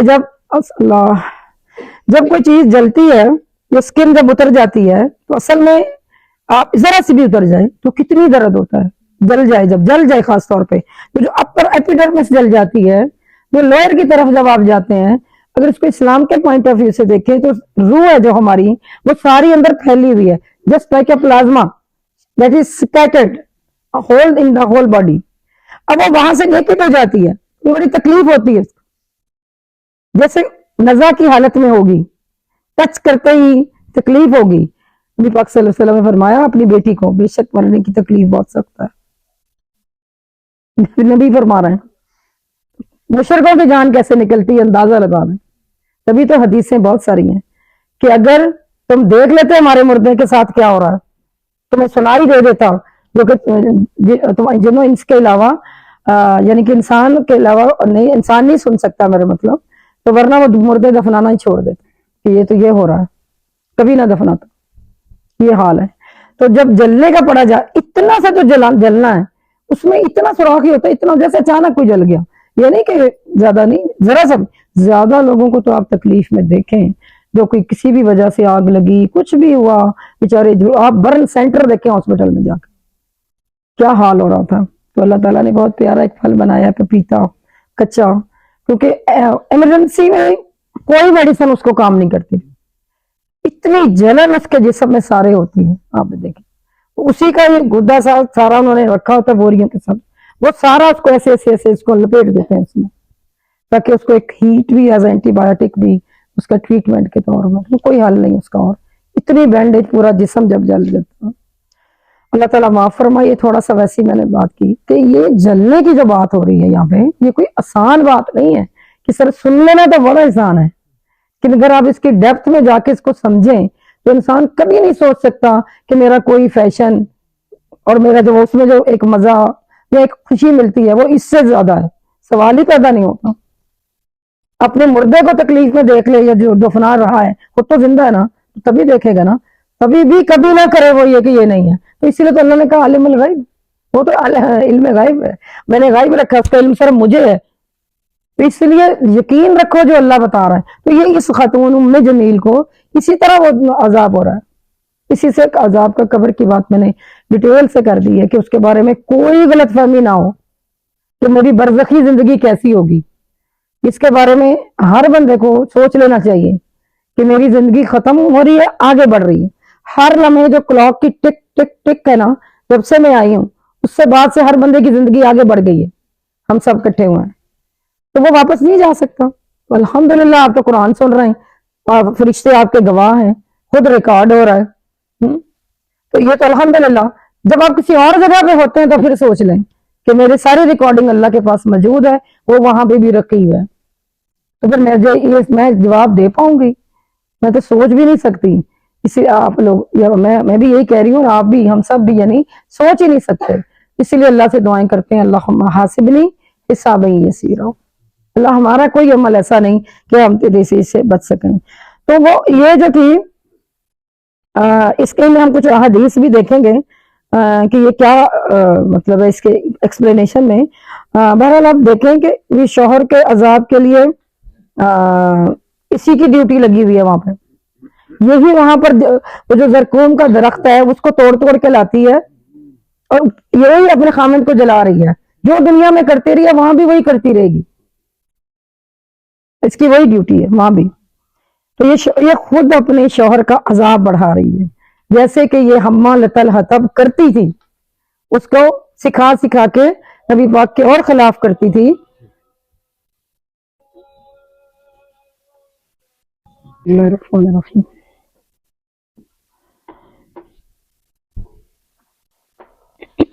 تو ہم نمبر 3 آیت سیصلی نارا ذات لہب امرأتہ حمالۃ الحطب یہ پڑھنا ہے. حمالۃ الحطب آگ لگانے والی بھی, چغلی والی بھی. عورت جو ہے ام جمیل ہے, اس کا یہاں پہ ذکر ہے, اور اس لیے اس کو یہاں اب جہنم میں بھی اس کو اس لیے وہاں پہ ڈیوٹی لگی ہے. زقوم کا درخت جہنمیوں کو پیش کیا جائے گا, اس کو بھی وہاں لکڑیاں جمع کر کے لائے گی یہ وہاں سے, اور شوہر کا عذاب بڑھائے گی. تو اس کا دوسرا معنی بھی آپ نے سمجھا ہے کہ جنت چغل خوری آپ کو بتایا. تو اس کے سلسلے میں پہلے جو قرآن میں اس کا ذکر کہاں ہے, عذاب الزقوم. قرآن بھی کہتا ہے ان الشجرۃ عذاب الزقوم, یہ عذاب جو زقوم کا درخت ہے اس درخت پر ان کا جو ہے عذاب, اور باقی جہنمیوں کا بھی ان کو زقوم سے کھلایا جائے. وہ اس کی جو ڈیٹیل اور ڈسکرپشن ہے پھر آپ دیکھ سکتے ہیں کہ بہت زیادہ پس اور گندگی اور ابلا ہوا چیزیں وہ ساری جو ہے وہ وہاں پر جہنمیوں کو جو پلائی جائیں گی اس کے ساتھ یہ شامل ہے. تو اب حدیث ہم دیکھتے ہیں اس کے دوسرے معنی میں, چغلی بیک بائٹنگ میں. نبی پاک صلی اللہ علیہ وسلم نے فرمایا کہ جنت میں چغل خور داخل نہیں ہوگا. پہلی بات تو ختم ہو گئی کہ وہ جنت کی امید نہ رکھے جو بیک بائٹنگ نہیں روک سکتا اپنے آپ سے. یہ بات بہت خواتین کو خاص طور پہ ایڈریس کرنی ہمیں چاہیے زیادہ سے زیادہ, کہ ہم سب اپنی عادت یہ بنائیں جو بات جہاں ہوئی سنی اس کو وہی چھوڑ دیں, جیسے سنی ہی نہیں. پھر ایسے اگر آپ ایسے کرنے لگیں گے اور اللہ سے دعا بھی کریں گے تو آپ یقین کریں کہ آپ جب آگے جائیں گے کوئی پوچھے گا آپ کو پتہ نہیں کچھ کہا تو تب مجھے نہیں یاد, کہ اللہ بھلا دیتے ہیں آپ کو, یاد ہی نہیں ہوتا. اگر اتنی غور سے یوں سنی جائے کہ آگے بھی جا کے بتانی ہے, اگر نیت یہ ہے تو پھر تو 100% یاد رہے گی, پھر آگے ٹرانسفر کر دیں. اللہ تعالیٰ معاف فرمائے. یہ حمالۃ الحطب ہے, وہ پہلے پھر یہاں اپنے لکھ کر پاکٹ میں ڈال لیں کہ جنت میں داخلہ ہرگز نہیں ہوگا. دنیا میں مزے کرو, آگ لگاتے رہو, ادھر کی بات ادھر, اس گھر میں ادھر. حدیثیں کتنی ہیں, جس گھر میں جاؤ کیسے ہو کر جاؤ, اندھے اور بہرے ہو کر نکلو. یہ تھوڑی ایسے تھا ویسے تھا یوں تھا یہ تھا, یہ مسئلہ تھا وہ مسئلہ تھا, ہر گھر میں ہوتا کچھ نہ کچھ. اس لیے ہمیں بہت سا لیسن حمالۃ الحطب سے لینا ہے. سسرال کی باتیں میکے کو بتانا یہ بچیوں کا کوئی طریقہ کار نہیں.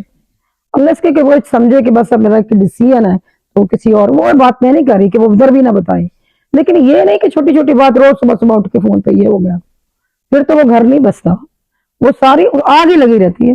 اس کو حمالۃ الحطب بھی کہیں گے. میں صرف مثالیں دے رہی ہوں کہ ہم کہاں کہاں پر یہ کر سکتے ہیں. آفیسز میں بھی یہی ہوتا ہے, بس ڈائریکٹر کے ہر وقت کان بھرتے رہنا, میں اچھی بن جاؤں. بچی بیچاری جو دیر سویر سے آئی, کوئی اور پھنس گئی کہیں پہ, وہ ڈائریکٹر کو بٹھایا سیٹ پہ اس لیے ہے کہ وہ چیک کرے. آپ کو یہ تھوڑی کہا کہ آپ لوگوں کی باتیں بتاتے پھریں, یہ ہوا جی یہ ہوا جی یہ ہوا. ٹھیک ہے, یہ نہیں, آپ کی ڈیوٹی نہیں ہے. ہاں اگر آپ کی ڈیوٹی ہے you should be very honest, تو آپ کو کہا گیا ہے تو پھر آپ اپنے ڈائریکٹر کو بتائیں کہ یہ ان چیزوں پہ غور کریں ذرا. وہ ایک الگ طریقہ پازیٹیو لینے کے لیے. یہ نہیں کہ پوچھا نہیں پوچھا, وہ پتہ چلا آج میں صبح یوں آئی تھی, ساری سٹوری سنا دی ایسی. اس کو حمالۃ الحطب کہتا ہے. اس سے انسانوں کے ذہنوں میں بھی آگ لگ جاتی ہے, ایٹماسفیئر میں بھی آگ لگ جاتی ہے, پوری کمیونٹی میں آگ لگ جاتی ہے, کمیونٹی تقسیم ہو جاتی ہے جیسے گھر تقسیم ہو جاتے ہیں. یہ کوئی بات ہے, سارے انسان ایک اس کے ہیں. طبیعتوں میں تھوڑا تھوڑا فرق ہو سکتا ہے, کوئی آپ کا بیسٹ فرینڈ ہوگا, کوئی اور اچھا. پھر بھی اچھے جذبات تو سب کے لیے ہونے چاہیے, آپ کے اچھے جذبات سب کے لیے ہونے چاہیے. ایک دوستی اور ایک بہت زیادہ اس سے میری بہت کیمسٹری ملتی ہے, دیٹس ڈفرنٹ تھنگ. لیکن یہ تھوڑی کہ بس صرف یہی اس کے ساتھ کیمسٹری ہے تو بس یہ کہہ دے گی تو یس، یہ کہہ دے گی تو نو، باقی سارا معاشرہ نو. یہ نہیں ہوتا. یہ ہم اللہ تعالیٰ تعالیٰ میں یہ چیزیں آتی ہیں جو ہم نے سیکھنی ہے میری بہن. اور اس میں حدیثوں سے دیکھتے ہیں. حدیث مبارک ہے، آپ نبی پاک صلی اللہ علیہ وسلم نے فرمایا کہ معمولی باتوں پر جو عذاب میں قبر میں عذاب ہو رہا ہے، قبر پر سے گزرے تو آپ نے بتایا کہ اس قبر میں عذاب ہو رہا ہے. صحابہ کرام نے پوچھا کہ ان کی کیا خطا تھی کہ جو ان کو قبر میں عذاب ہو رہا ہے. تو آپ نے فرمایا معمولی، اتنی بڑی بات نہیں تھی. ایک تو یورین کے جو وقت نظر کرتے ایسے تھے وہ ڈراپس سے نہیں بچتا تھا، یعنی اس کے اوپر گر جاتے تھے. پاکیزگی کی بات سمجھ لیں آپ کہ پاکیزگی انتہائی اہم ہے. تو اپنے کپڑوں کو پاک رکھنا، خود پاک رکھنے سے ہی روح پاک رہے گی. ایسے ہی پھرتے رہنا، کسی بھی وجہ سے لمبے ہو جانا، کہ یہ ہو رہی ہوتی تو میں بات کر بھی نہیں سکتی، جیسے آپ سمجھانے کے لیے یا بچوں کو بھی بتانے کے لیے کہ کتنی ضروری ہے پاکیزگی. فوراً ناخنوں کو پاک رکھنا ضروری ہے. اس کے اندر شیطان جو ہے وہ پھنس جاتا ہے. بچے سنتے تو نہیں نا، میں بھی نہیں سنتے. یہاں پر شیطان جمع ہو جاتا ہے اس کے ساتھ. کھانا کھائے گا وہ حصہ رکھے گا اپنے ساتھ، ہر چیز میں اس کا حصہ. آپ نے اس کو اپنے ساتھ بٹھا لیا، پھر وہ آپ کو صحیح کام کیسے کروائے گا؟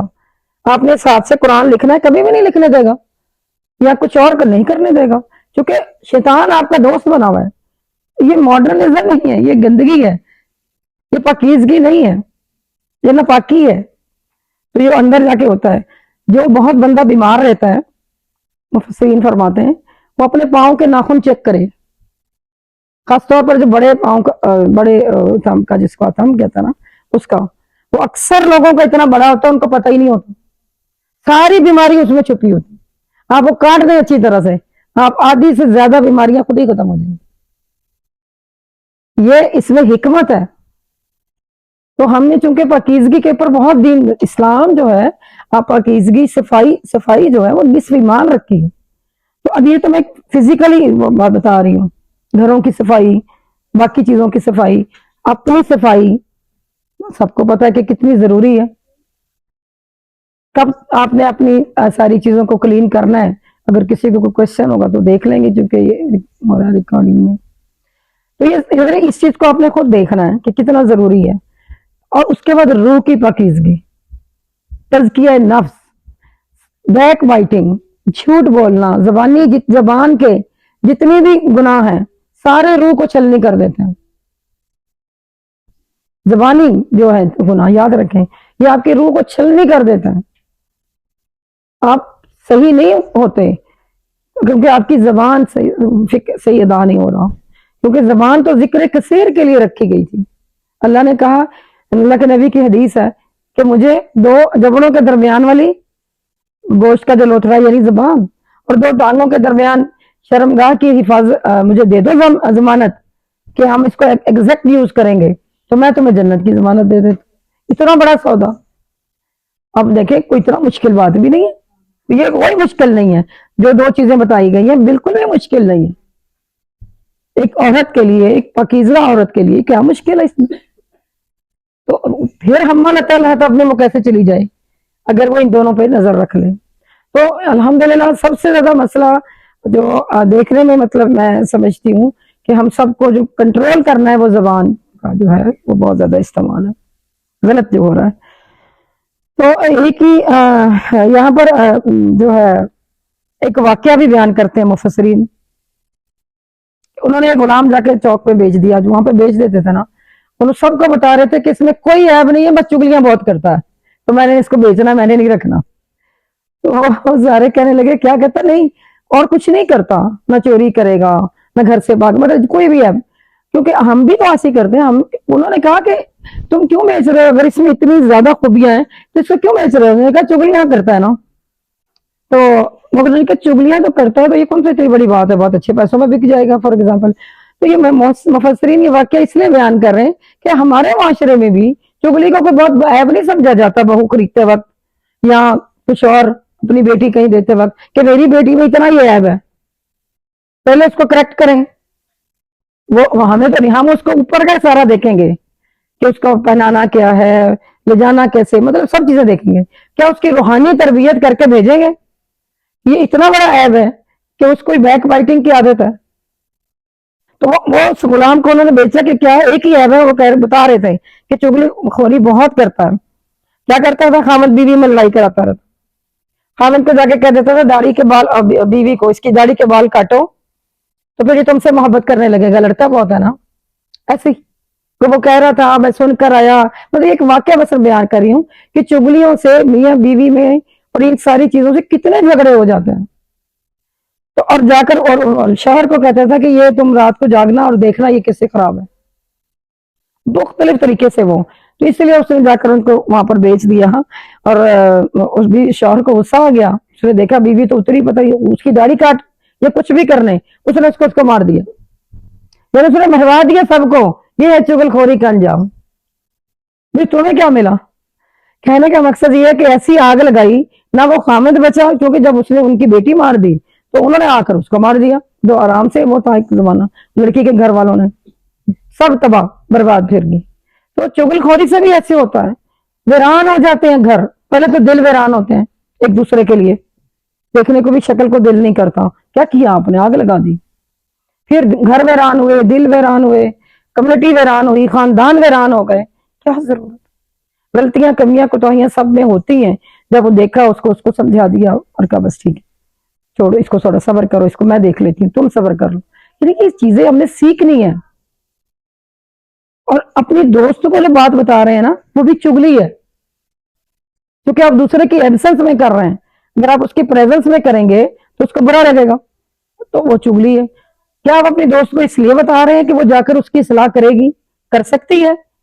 اصلاح کے طور پہ بتا رہے ہیں کہ اس کی اصلاح کر دو، یہ بات اس کے اندر کمی ہے، پھر شاید معافی مل جائے. ورنہ معافی نہیں ہے. مردہ کا گوشت کھانے کا آگے حدیث ہے. تو یہ حمالۃ الحطب کو میں بیان کر رہی تھی میری بہن. تو اس کے ساتھ پورا شرازہ خاندان کا بکھر جاتا ہے. چغل خوری سے 3 عمل تو آپ کے لٹرلی برباد ہو جاتے ہیں. جو عمل صالحات کرتے ہیں آپ، 3 عمل برباد ہو جاتے ہیں. کون کون سے؟ روزہ بھی رکھا ہوا ہے. بیک بائٹنگ کی عادت ہے، آپ کیا کریں؟ اشارے سے بتا دیتے ہیں چلو سب بیک بائٹنگ ہے. اشارہ ہی کرتے ہیں نا، بیک بائٹنگ ہے کہ دوسری کو پتا نہ چلے. حدیث سے تو اتنی پیاری زندگی ہے دین کہ جب اگر 2 لوگ بیٹھے ہوں، تیسرا جو ایسے بیٹھے تو یہ 2 بیٹھے ہیں، تو یہ آپس میں آہستہ آہستہ باتیں نہ کریں. تیسرے کو گمان پیدا ہوگا کہ پتہ نہیں میری بات کر رہے ہیں یہ کیا. یا اونچی آواز میں کریں، اس کو بتائیں کہ ہم یہ بات کر رہے ہیں. دین تو اتنی بھی اجازت نہیں دیتا. کہاں وہ بندہ چلا بھی جائے اور اس کے بعد باتیں شروع کر دیں اس کی. تو کیا نگران اور رقیب کچھ چھوٹا کمزور سمجھا ہوا ہے؟ وہ تو چلا گیا، اس کو کیا بتا. اس آپ نے بات کی جاؤ تو وہاں جا کے پتا چلے گا کہ اللہ میاں میں نے تو حج اور عمرہ کیا نہیں ہوا تھا، میں نے تو نہیں کیا تھا، تو یہ میرے حساب میں کہاں سے آیا ہوا ہے. انہوں نے کہا جنہوں نے تمہاری چگلیاں کی تھی ان کی نیکیاں ڈال دی ہیں ادھر. جنہوں نے تمہاری چگلیاں کی تھی تمہارے گناہ ادھر ڈال دیے ہیں. یہ اتنی بڑی بڑی نیکیاں مل جائیں گی اس کو.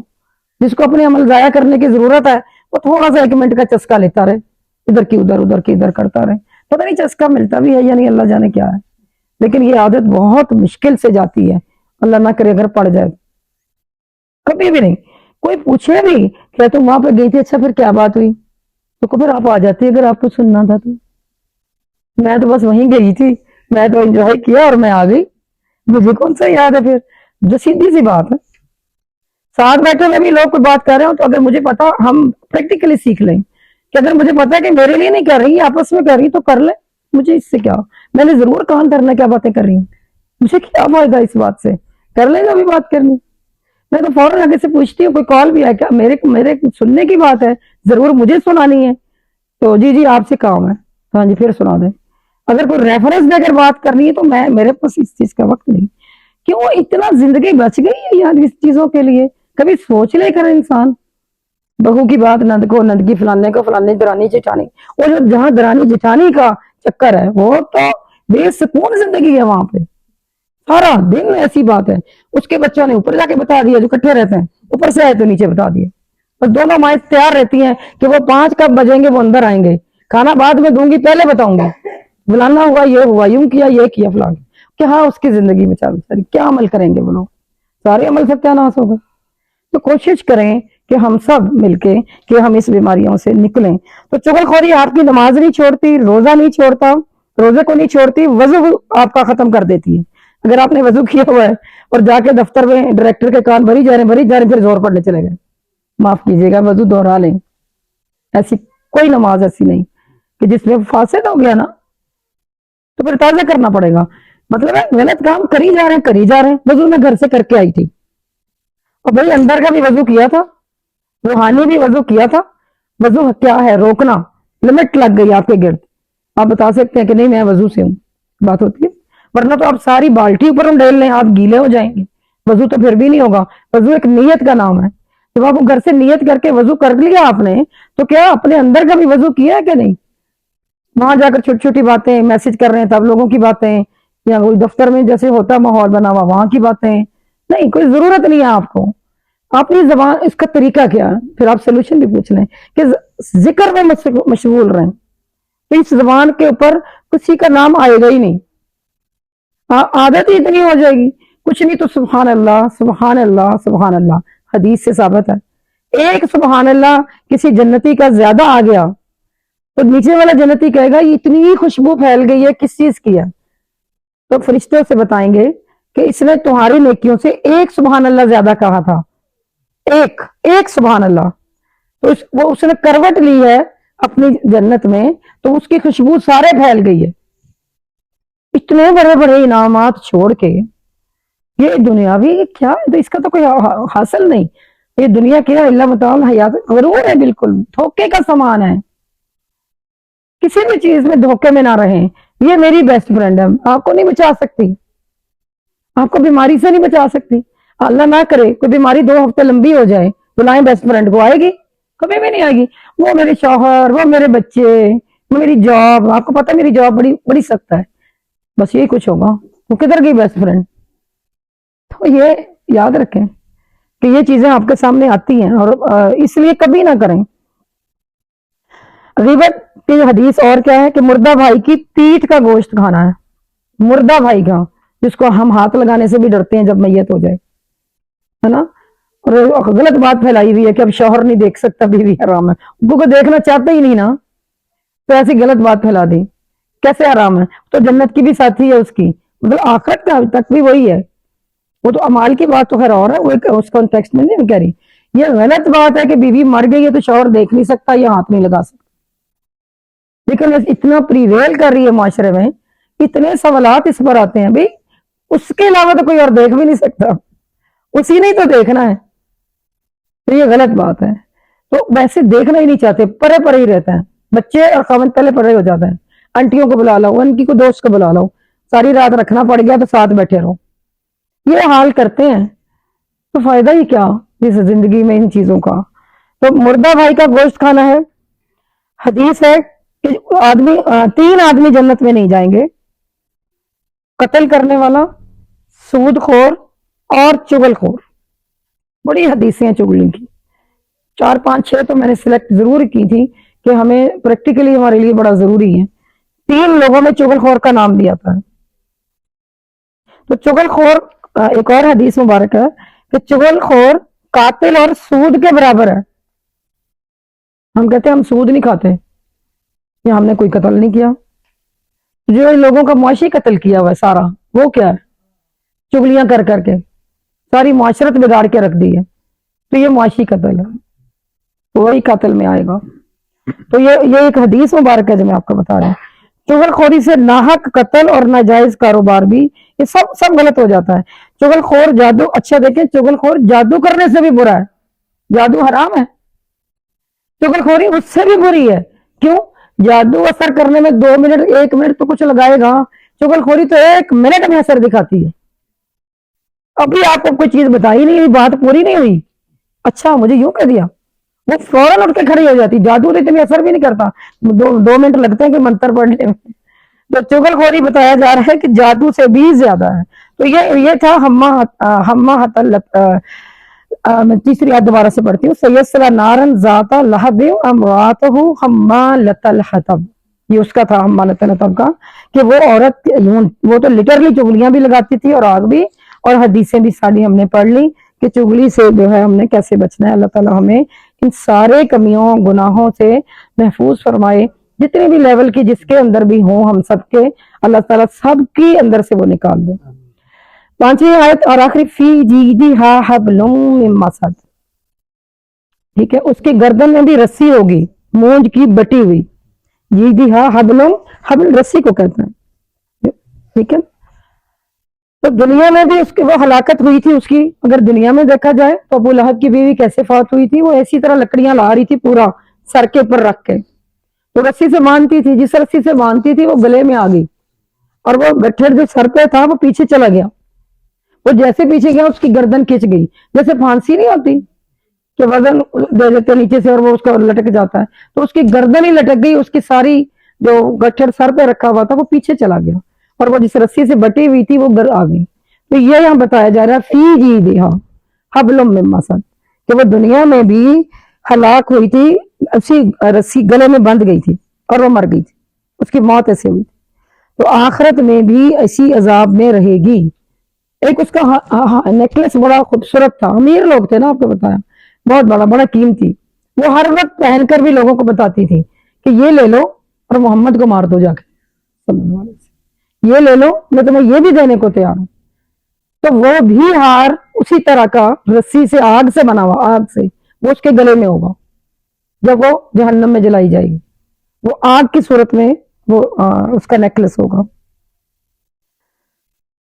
تو آخرت میں بھی اسی عذاب میں ہوگی. شوہر کا عذاب بڑھائے گی, شوہر کو آپ کے خلاف بھڑکاتی تھی. اس لیے ایک دفعہ حرم میں آئی, یہ بڑی اچھی بات ہے, اور ابو بکر رضی اللہ تعالیٰ عنہ بھی آپ کے ساتھ تشریف فرما تھے.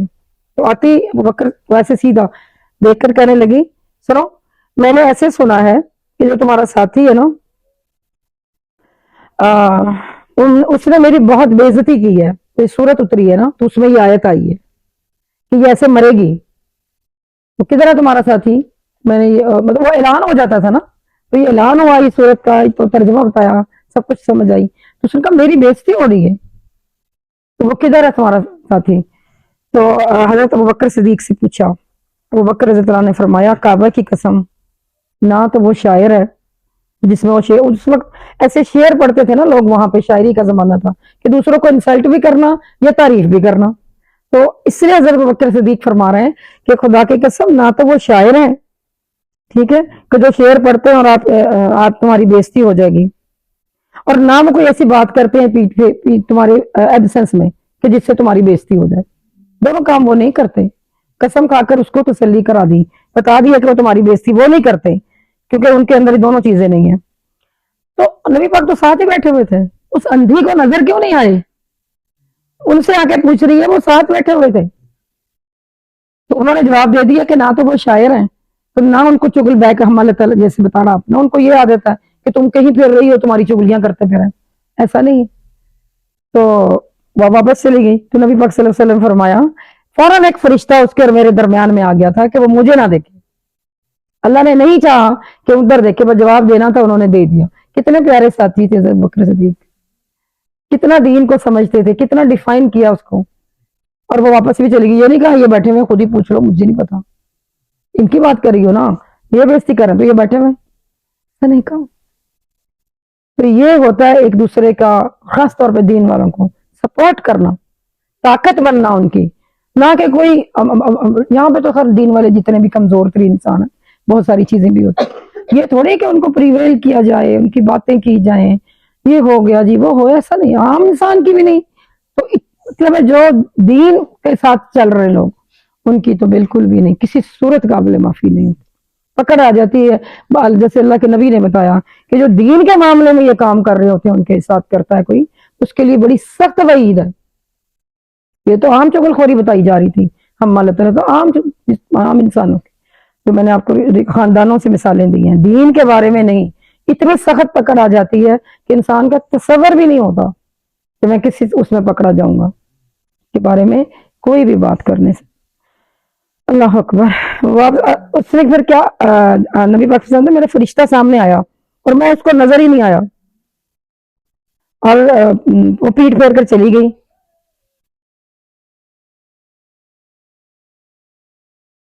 اللہ اکبر۔ نبی پاک صلی اللہ علیہ وسلم نے فرمایا ابو بکر صدیق سے، فکر نہ کرو، یہ بدترین دشمن تھی نہیں تھی، قیامت والے دن یہ بھی چلتی رہے گی، آگ بھی بھڑکاتی رہے گی اور یوں ہی چلتی رہے گی اور یہی کہتی رہے گی ہم دین کے دشمن ہیں، یعنی ساری سچ اس کی ساری باتیں وہاں چلی جائیں گی اور وہ یوں ہی پاگلوں کی طرح جیسے ہے نا جہنم میں پھر رہی ہوگی اور کہے گی ہمیں نہیں دین ماننا، ہمیں نہیں دین چاہیے، یعنی ایک اس کو میں تو سمجھتی ہوں اس کے اندر وہ چیز انسٹال جیسے ہو گئی ہے، ایسی کر کے اس کو کر دیا جائے گا اور اس کو جلتی رہے گی اور یہ باتیں زبان سے بیان کرتی رہے گی۔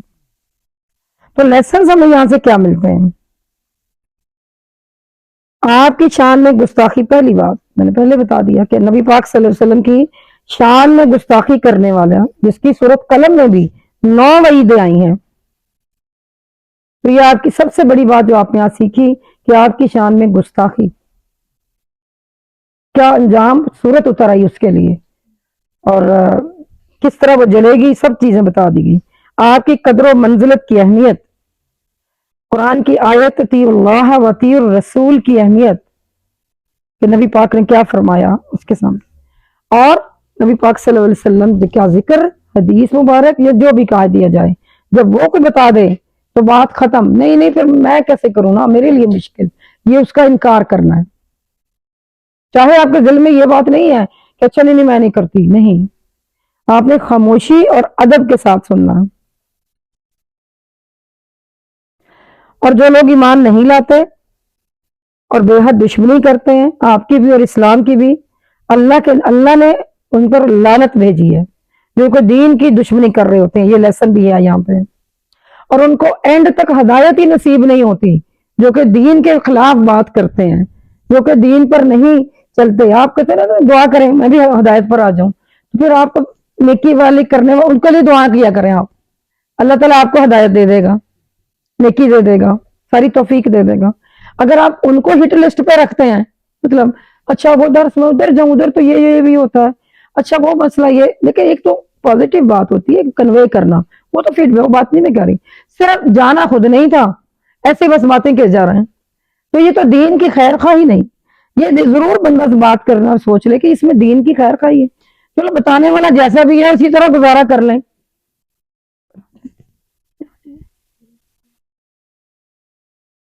تو جو ہے نا لیکن یہ نہ کریں پلیز، دین کو اگر اچھا پریویل نہیں کر سکتے آپ، اس کو مطلب سپریٹ نہیں کر سکتے، دین کا پتہ چل رہا ہے کوئی درس ہو رہا ہے 2 4 5 لوگوں کو، آپ خود ہر بندے کے ساتھ کوئی ٹرمز ہوتے ہیں لوگوں کے، کون ایسا ہے جس کے 4 5 لوگ نہیں ہوں گے، ان کو بیچاروں کو سب کو ساتھ لائیں، ان کا بھی بھلا ہو کہ وہ قرآن سنیں، تو یہ تو ہے آپ کی نشر کرنا، بلکہ یہ کہنا کہ نہیں بس وہ اس طرح تک کہ اگلا پہلے ہی کمزور ہے وہ اور ہی ڈسارٹ ہو جائے، یہ نہیں، اس میں دین کی طاقت بنے، دین کو پھیلائیں، اس کی طاقت بنے، کمزوری نہ بنے۔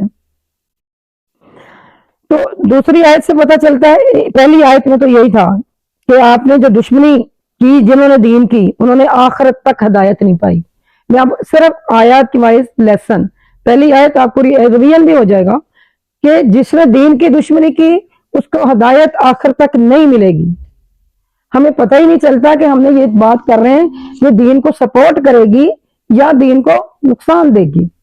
دیکھیں دین پھیلانے والے بہت کمزور لوگ ہیں آج کل، لیکن اللہ کے چنے ہوئے بندے، تو ان کی سپورٹ بنے، ان کی کمزوریوں کمیوں کوتاہیوں کو نظر نہ رکھیں، جو اچھی باتیں ان سے لے کر ان کی طاقت بنے اور دین کو پھیلائیں، تو پھر تو آپ دین کو پھیلانے والے ہوئے نا، جتنی ہماری توفیق ہے جو ہماری ہمت ہے۔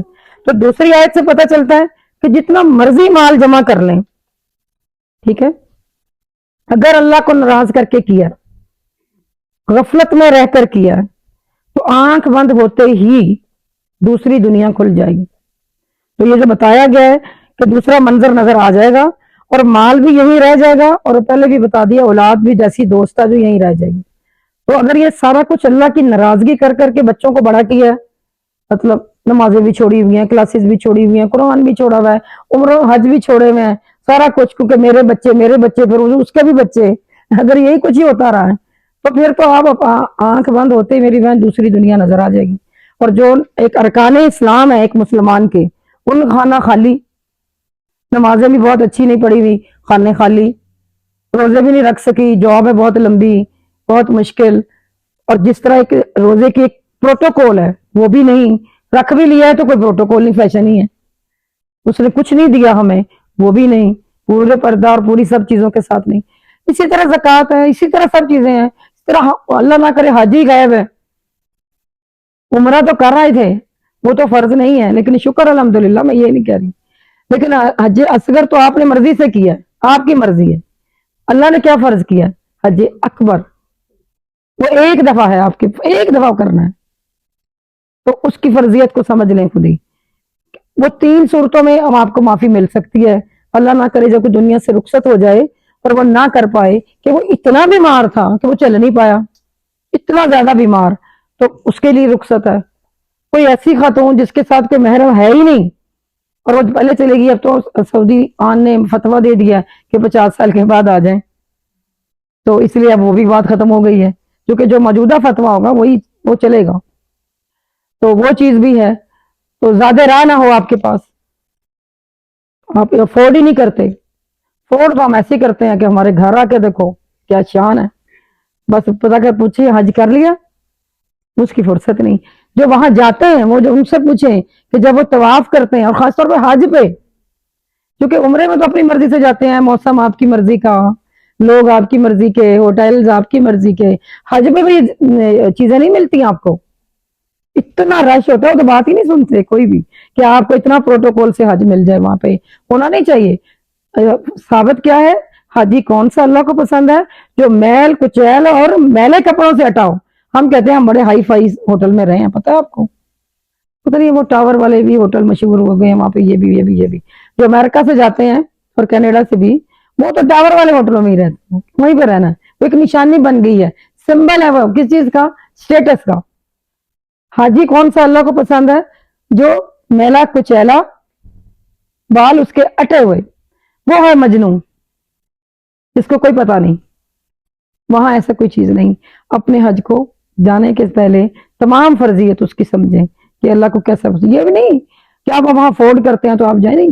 دل میں کیا بات ہے, اصل بات ہے دل میں. آپ اس ہوٹل میں رہ سکتے, منع نہیں ہے, لیکن اگر آپ کے دل میں ہے کہ نہیں بھائی ہم جا رہے ہیں تو ہم تو اسی میں جائیں گے, چلو سارا سرچ کرو پہلے 5 اسٹار کے, اس کی وہ ساری ریڈنگ چیک کرو, فلانا کرو. اس سے تو بہتر ہے پاکستان سے جا کر گورنمنٹ کے ساتھ جائیں, بہترین انتظامات. اور عزیزیہ ہوٹل میں ٹھہرے, عزیزیہ بلڈنگ ہے, وہ بہت بڑی بلڈنگ ہے, تو وہی رہتی ہے, اور بہترین طرح حج مل جاتا ہے, اور بڑے اچھا طرح مل جاتا ہے. میرے کہنے کا سر مقصد ہے, میں یہ نہیں کہ وہی ہوگا یہاں والا کو نہیں ہوگا, میں سر بتانا چاہتی ہوں کہ ایک وہاں جب ہم جاتے ہیں, لوگ سننے میں آتا ہے, جو بھی یہ امریکہ کینیڈا سے لوگ آئے ہوئے سارے ادھر ہی جائیں گے جی, وہ وہاں بھی ایک عجیب ہی مخلوق ہے. ابھی یہ کیا, یہاں پر تو سب نے ایک ہی لائن میں آنا ہے, تو اس لیے یہ کنسپٹ بنا کر نہ جائیں خدا کے لیے, کنسپٹ پر ہی تو آگے بخشش ہونی ہے, تو یہ نہ ہو. باقی تو جیسے آپ کو اللہ آسانیاں دے. تو بات یہ ہو رہی ہے کہ جو لوگ لیسنز اس میں دوسرے یہ پتہ چلا مال جمع کریں اللہ کو ناراض کر کے, تو غافل کو پتہ چل جائے گا جب وہ آنکھ بند کرے گا. تو یہ میں نے آپ کو بتایا کہ شریعت کی 2 لڑیاں ہیں ہماری عبادات میں. یہ آنکھیں بند ہونے کی بات کر رہی تھی کہ اس کو کیا کیا پتہ چلے گا. اس کی شریعت کی 2 لڑیاں ہیں, ایک عبادات اور ایک اس کے معاملات. عبادات میں یہ ساری چیزیں میں نے آپ کو بتائی, نماز, روزہ, حج, زکوٰۃ. یہ کالم الگ کر دیا جائے گا, جی بتائیں اس میں کتنے نمبر آ رہے ہیں, ٹھیک ہے. دوسرے معاملات, حقوق, جس سے حقوق العباد, اس میں ساری کیٹیگری آپ کی لائف آ جائے گی پوری. اور بھی ہمسایوں کے حقوق, والدین کے حقوق, استادوں کے حقوق, بزرگوں کے حقوق, بچوں کے حقوق, یعنی ساری طرح کے معاملات. اور آپ کی وراثت کی چیزیں, نکاح اور یہ طلاق اور یہ سارے معاملات جو آپ دنیا میں لوگوں سے کرتے ہیں, سب اخلاقیات سب اس میں آئے. تو یہ شریعت کی 2 لڑیاں ہیں. کبھی بھی اس کو نہ بولے, یہ آنکھیں بند ہوتی نظر آ جائیں گی کہ میرا ان 2 چیزوں میں میں کہاں پہ ہوں. تو اگر آنکھ بند کر کے دیکھ لیں تو جو جس طرح کی آنکھ اب کھلی ہوئی ہے میری بہن, اس سے دیکھ لیں کہ میں کہاں پہ ہوں. نمبر 3, عورتوں کی بات بہت سنی جاتی ہے, لیکن عورت آگ لگا رہی تھی, شوہر کو بھڑکا کر نبی پاک صلی اللہ علیہ وسلم کی زندگی میں عذاب ڈال رہی تھی. اس سے پتہ چلا عورتوں کو یہ بڑی عادت اور کوالٹی ہے ان کی کہ وہ اتنے طریقے سے بات کرتی ہیں, وہ کر سکتی ہیں. آج کل تو پتہ نہیں, مجھے نہیں پتا, مرد بھی کرتے ہوں گے, اکثر سننے میں آتا ہے کہ یہ بڑا یہ کر دیتا ہے. ویسے مردوں کا یہ حال نہیں تھا, وہ ایسے کرتے نہیں تھے. پہلے جیسے سننے میں آتا تھا۔ تو یہاں پر بھی عورت کی تعریف اس لحاظ سے کی گئی ہے کہ اس کی بات میں بڑا اثر ہوتا ہے اور مرد فوراً مان لیتا ہے، غلام جو بیوی فوراً جو یہ کہہ رہی ہے یہ ٹھیک ہے، جو اوپر والی نے کیا وہ واقعی غلط ہے، تو اس نے اپنی بیوی کی ماننی ہے۔ تو یہاں پر وہ مولانا فرماتے ہیں کہ جب عورتوں کی بات میں اتنا وزن ہے تو ان کو چاہیے کہ اپنے شوہر اور بچوں کی بہترین تربیت کریں کہ میری بات میں پازیٹیو رکھیں، بجائے کہ بچوں کو کہنے کے کہ تمہاری پھپھی اس کو سلام نہیں کرنا، اس نے ساری زندگی مجھے یہ کیا، تو میں اس سے تعلق نہیں رکھنا۔ یہ کیا مطلب، یہ ایک معاشرے کی باتیں ہیں جن کو ہم آپ کو پوائنٹ آؤٹ کر رہے ہیں کہ یہ چیزیں بچوں کو اپنی خاندان کی کوئی بات، اپنی بہن کی، اپنے بھائی کی، اپنے بچوں میں نہ ٹرانسفر کریں، بچوں کی اچھی ڈیولپمنٹ ہونے دیں، ان سے کہیں بیٹے آپ بڑی، آپ سلام کریں، آپ جائیں، آپ ان سے ملیں، آپ میری ہم بڑوں کی بات ہو رہی ہے، کوئی نہ کوئی آپ کا بیچ میں کوئی کام نہیں، آپ جائیں، آپ ان کو سلام کریں۔ یہ مطلب ہے عورت کو اپنی پازیٹیو چیز رکھنی چاہیے، یا وہاں جاؤ سن کر آؤ وہ پھپھو کیا، یہ دادو کیا بات کری پاپا سے، یہ سن کر آؤ، تم کیا بچے کی تربیت، کیا ظاہر بچے تو جائے گی، بچیاں اتنی تیز ہم نے دیکھی ہیں کہ وہ تو مطلب ہے کہ ایسی ایسی ماں کو، یہ وائرلیس سسٹم ہے کہ وہ ماں ادھر بیٹھی ہے، ساری وائرلیس ہو رہی ہے بات، یہ تربیت ہے کہ عورت نے کر دی ہے بچی کا حال، وہ اگلے گھر میں کیا کرے گی؟ کیا ضرورت ہے؟ بچوں کی معصومیت رہنے دیں، ان کو بتائیں کہ نہیں پھپھو ہے، دادو ہے، یہ تو پاپا کی ماما ہے، آپ کو سب سے پہلے اٹھ کے سلام کرنا ہے، سونے سے پہلے آپ نے ان کو دبانا ہے، آپ اس کی یہ تربیت کریں۔ چلے مان لیا ان کے لیے نہ کریں، اپنے بچے کے لیے کریں، وہ آپ کا بچہ ہے، آپ الٹا اس کو سکھا رہے ہیں دادو ایسی ہے، دادو ویسی ہے، دادو نے مجھے رلایا، بھی اللہ کو پیش ہونا، دادو سخت ہے تو اللہ کو پیش ہو، اللہ کو بتائیں، شکایت کریں، اور جس کے آنکھوں سے آنسو نکل گئے اللہ کے سامنے کسی کے بارے میں، اس کے تو خاتمہ ہی ہو گیا سمجھ لیں۔ اللہ تعالیٰ تو اپنے مخلوق کے بہت پسند ہے اللہ کو اپنی مخلوق، اور کسی کو یاد کر کے یا اس کا دکھ یاد کر کے یا اس کی کچھ تلخ بات یاد کر کے اور اس نے ایسے ہی زبان سے کہہ دیا تو کوئی دیر نہیں ہے پھر اس میں کہ اس کے ساتھ کیا ہوگا۔ کیوں بچوں کو تیار بنایا ہوا ہے، ویپن بنایا ہوا ہے، سارا دن پھپھو کی باتیں، فلانے کی باتیں، ہسبینڈ کے موبائل چیک ہو رہا ہے، کیا ہو رہا ہے، کس سے باتیں ہو رہی ہیں، کرنے دیں جہاں بھی کرتے ہیں۔ میں نے بتایا جس کو اپنے اعمال نامے میں حج اور عمرے چاہیے بہت سارے، اور بھی کئی روزے اور بھی کئی چیزیں، تو جب آپ کے خود وہاں پوچھیں گے کہ اللہ میں نے تو یہ اتنا نہیں کیا تھا، کہاں سے ملا ہے؟ انہوں نے کہا سارے تو تمہارے خلاف تھے جس گھر میں تم رہ رہی تھی، ان کے سارے اعمال اکٹھے کر کے تمہیں دے دیے کیونکہ تم صبر کرتی تھی۔ تو اس لیے جو آپ کی بد تعریفی کر رہا ہے اس کے لیے دل برا نہ کریں، آپ کو پتہ چل گیا فلاں فلاں میری بد تعریفی کرتا ہے، اس سے کوئی بات نہیں، کوئی بات نہیں، کرنے دیں، اللہ نے ان کو تو اللہ انہیں توفیق دے، مجھے کوئی مسئلہ نہیں، میں ایک دن جا کر میرا حساب ہوگا، صبر کے ساتھ گزارا کریں، کوئی ایسی بات نہیں، امتحان ہوتے ہیں یہ رشتے بھی۔ وہ بندہ زیادہ اللہ کو محبوب ہے کہ جو لوگوں سے جڑ کے رہے، اس میں تکلیف ہوگی اور وہ تکلیف برداشت کرے، بجائے یہ حدیث بتا رہی ہوں، بجائے اس بندے سے جو کہ میں نے تو وہاں نہیں جانا بھائی، وہ تو یہ نہ میں نے ان کے فنکشن پہ جانا ہے، نہ ان کی میت پہ جانا ہے، میں نے نہیں جانا وہاں، اچھا وہ بھی آ رہی ہے، اچھا وہ بھی، میں تو بتو، اس کا مطلب ہے کہ ظاہر ہے کہیں تکلیف دہ لوگ ہوتے ہیں، ایسا ماحول ہوتا ہے، سارے تو آپ کے ایڈجسٹمنٹ والے نہیں ہوتے ہر جگہ، تو جو گھر میں وقت کے بیٹھ جانے والا ہے وہ مسلمان اللہ کو پسند نہیں۔ حدیث یہ ہے کہ آپ جائیں، لوگوں کی اذیت برداشت کر لیں، تو آپ زیادہ ابلی اور اچھے مومن ہیں دوسرے کی نسبت۔ اس لیے میں نے عورتوں کی بات بہت سنی جاتی ہے، مولانا فرماتے ہیں تو ان کو چاہیے بچوں کی بہترین تربیت کریں، اور ان کی باتیں خامد پر بھی اثر انداز ہوتی ہیں۔ اس لیے حضرت آسیہ کو سبحان اللہ، اللہ تعالیٰ نے کہا کہ حضرت آسیہ کا گھر جنت میں ہے اور وہ میرے پاس ہے۔ کون تھی حضرت آسیہ؟ فرعون کی بیوی ہے، جی فرعون فرعون کی بیوی آسیہ، ماشاء اللہ، دیکھ لیں، جزاک اللہ خیر کثیرہ۔ تو اللہ کے پاس گھر مل گیا، دنیا میں کہتے ہیں میری قسمت میں یہی لکھا تھا، اور بھائی اسی کا عوض تو وہاں ملا ہے، اسی کے عوض ملا ہے، تو اس لیے ایسے شوہر کو بھی برداشت کر لینے میں اللہ کے پاس جنت میں گھر ملے گا۔ اگر شوہر کا ساتھ نہ دیتی، مطلب اگر شوہر کا ساتھ دیتی رہتی جو وہ کام کر رہا تھا فرعون، تو دنیا میں تو بچ جاتی، مزے کرتی، اتنے بڑے محل میں رہ رہی تھی، اتنی بڑی، لیکن اس نے کسی چیز کو پریفر نہیں کیا، اور وہ اتنا ظالم تھا، اس نے حضرت آسیہ کو سارے کپڑے اس کے، کوئی ایسا سوچ سکتا ہے کہ کر کے، اور ان کے ہاتھوں کے ایسے پھیلا کے کیل ٹھونک دیے تھے اس نے سارے پورے جسم کے اور ٹانگوں پہ، اور اس کے بعد ایک ٹانگ ایک طرف اور اس طرح کر کے وہ اس نے اتنی اذیت دی تھی کہ وہ بیان نہیں کی جا سکتی. تو کیا اللہ نے ان کو صبر کا کتنا اجر دیا. ایسے بھی شوہر تھے، آج کل تو ایسے نہیں ہیں. اس لیے چھوٹی موٹی باتیں ہوتی رہیں تو اس کو درگزر کریں. تو آج کے علماء فرماتے ہیں عورت کہتی وہ ایسے کہتے ہیں تو میں کیسے بچ جاؤں گی. نہیں، تو مسئلے میں مولانا نے یہ مشورہ جو سمجھ لیں یا تجویز جو ہے کہ اگر شوہر کا حکم اللہ سے ٹکراتا ہے تو اللہ کا حکم مانا جائے گا، شوہر کا نہیں. مولانا یہ اس میں عمل کی بات لکھوا دی ہے کہ اگر اللہ کے حکم سے ٹکرائے تو پھر اللہ کا حکم مانا جائے گا، شوہر اللہ سے بڑا نہیں ہے. نعوذ باللہ. اور آگے اس کی تفسیر میں بتاتے ہیں کہ ہر انسان کو اللہ نے عقل دی ہے، ہر انسان کو. تو ہر مرد عورت خود عمل کرے، دوسروں کی بات میں نہ آئے. سب کو دماغ دیا ہے، کل بھی ہم پڑھ رہے تھے. تو یہ نہ سوچے کہ میرے خامد نے کہہ دیا وہاں جانا ہے تو اب جانا پڑے گا نا، اب میں کیا کروں. خود سوچے کہ یہ میرے ساتھ کیا ہوگا. تو جہنم میں آگ کی رسی ہوگی، یہ تو پہلے آپ کو بتا دیا. وہ عورت جو کرتی ہے، اور وہ ہار کے بعد بھی میں نے بتا دی ہے، مولانا نے یہاں پر دوبارہ بتائی ہے کہ وہ عورت جو ہے اپنے ساتھ اسی طرح وہ جلتی رہے گی، اور وہ ہار اور وہ رسی جہنم کا توق بن جائے گا اس کے لیے. جہنم کا توق وہ عورت کا. اور اس کی لمبائی چوڑائی بتائی جا رہی ہے کہ اس کی لمبائی 70 ہاتھ ہے، جو جہنم کی زنجیر اس کے گلے میں ہے. اور ایک کڑی اس کی زنجیر کی صورت میں ہے نا، تو جو اس کی ایک کڑی ہے وہ 70 گز کی ہے. اندازہ لگائیں، جو اس کے گلے میں زنجیر ہے، وہ جو ہم اللہ تعالیٰ پتا کرتی تھی، وہ جو اس کے اندر اس کی ایک زنجیر 70 گز کی ہے. 70 گز بہت زیادہ، ایک اور پتہ نہیں کتنی بڑی زنجیر ہے وہ. کیا ایک حیوج، مطلب انسان کے تصور میں بھی نہیں آ سکتی چیز. یہ کچھ اس کو سزا مل رہی ہے، آپ دیکھیں.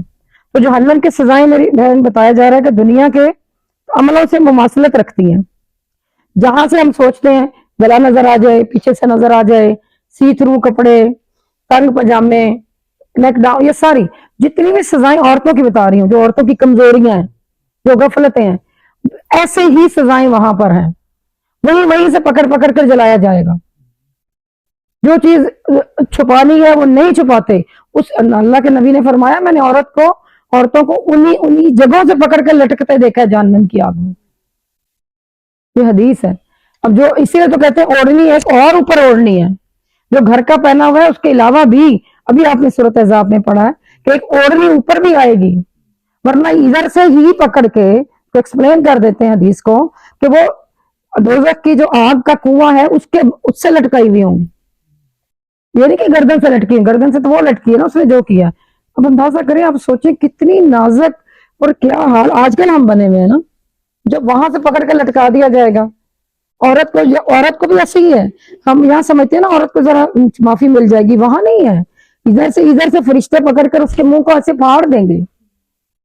یہ ادھر کی کوئی سزا کا آپ کو تصور بھی نہیں ہو سکتا. اس لیے جو جتنی بھی ہمیں یہاں پر بتائی گئی ہیں، مطلب ہے کہ عمل کی باتیں، وہ ساری ہمیں نوٹ ڈاؤن میری بہن کر لینی چاہیے. یہ اللہ کا اذن ہے کہ یہ آپ تک پہنچی ہیں سب تک. اگر ابھی بھی ہم سوچیں گے اچھا بعد میں تو پھر نہیں. تو اور اس سے یتیم کا مال ہے جیسے آخرت میں، تو اس کے پیٹ میں انگارے بھرے جائیں گے. تو میری بہن اللہ سے صلح کر لیں. یہ صورت ختم ہو گئی ہے، یہ ایک میسج آخری. سب لوگ آج اللہ سے صلح کر کے جائیں.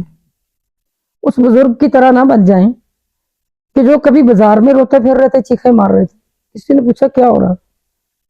انہوں نے کہا میں لوگوں کو مناتا ہوں اللہ کی طرف آ جاؤ، یہ آتے نہیں، کہتے ہیں ٹائم نہیں ہے.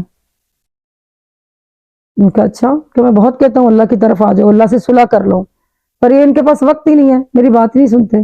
تو میں روتا ہوں، اب کیا کروں، جو مان نہیں رہے. کچھ عرصے بعد انہوں نے دیکھا قبرستان میں رو رہے تھے. ان کا آپ تو وہی ہیں جو شہر میں روتے تھے، آج آپ قبرستان میں رو رہے ہیں زور زور سے. انہوں نے کہا وہی لوگ یہاں آ گئے ہیں، میں ان کے پیچھے یہاں آیا ہوں، اس لیے رو رہا ہوں کہ اب یہ مانتے ہیں، اب رب نہیں مانتا، اب میں ان کو کیسے بچاؤں. تو بہتر یہی ہے کہ اللہ سے صلح کر لیں. میرا بھی یہی میسج کہ اللہ سے آج صلح کر لیں. آج صلح کی بھی بہت زبردست چیز ہے. آج کی کمی کوتاہی نیت کر لیں کہ میں ایسا پردہ جس میں مردوں کے سامنے مجھے کہیں جانا پڑ بھی سکتا ہے ویسے نہیں جاؤں, میں سی تھرو کپڑے نہیں پہنوں, میں یہ کیا ہوتا ہے نیک ڈاؤن ایسے نہیں کروں گی. پھر شرعی پردہ نہیں کرتے ہیں. فار ایگزامپل جیسے ہم سارے کمزور تو مردوں میں نہ آ جائیں, کم از کم اتنا تو رک جائیں. پھر اللہ ہمیں صحیح شرعی پردے کی بھی توفیق دے. تو سورۃ احزاب کی جو آخری آیات ہم نے اب پڑھی ہیں ابھی, ان کو دوبارہ ضرور پڑھیں کہ اس میں پردے کے اندر کے اور باہر کے کیا احکامات ہیں, ضرور پڑھیں. تو جو لوگ نہیں پڑھتے یا نوٹس نہیں لیتے, یقین کریں کہ وہ اپنی بہت قیمتی چیزیں کھو دیتے ہیں. یہ جو ابھی آیا ہے لیکچر لیٹسٹ آخری استاذہ عمرے پہ جانے سے پہلے دیکھی گئی ہے, تو پلیز اس کو ضرور پڑھیں. تو ابھی چونکہ توبہ کا دروازہ کھلا ہے, ابھی تو توبہ کا دروازہ کھلا ہے. اللہ سے آج ہی جا کر اور یہیں بیٹھ کر بھی اللہ سے معافی مانگیں کہ اللہ جو میں کسی غیر محرم سے میرا کوئی تعلق, آفس میں, ٹی پارٹیز میں, کہیں بھی بہنوئی غیر محرم ہے, آپ کا کچھ نہیں لگتا. دیور غیر محرم ہے, کچھ نہیں لگتا. کولیگ جو ہیں دفتروں کے لوگوں کے, ان کا شوہر ان کا کچھ نہیں لگتا, ان کا شوہر ان کا کچھ نہیں لگتا, سارے کچھ نہیں لگتا. آپس میں خواتین جو مرضی تعلق رکھیں ان کا نہیں. یار یہ سوچ لیں, یہی اللہ سے صلح کرنا ہے. اور اللہ سے صلح ہمارے جیسوں کی کیا ہوگی؟ یہی اللہ سے صلح کرنا ہے کہ جو اللہ چاہتا ہے وہ ہم کر لیں, پھر ہم صلح پہ آ جائیں. تو یہ میری بہن بات تھی کہ توبہ کا دروازہ کھلا ہے, مرنے کے بعد یہ بند ہو جائے گا. تو یہی آخری بات میری جو ہے, آگاہ اپنی موت سے کوئی بشر نہیں, سامان 100 برس کا ہے پل کی خبر نہیں. یہ آخری میری بات. اللہ تعالیٰ آپ سب کا حامی و ناصر, اللہ تعالیٰ آپ سب کو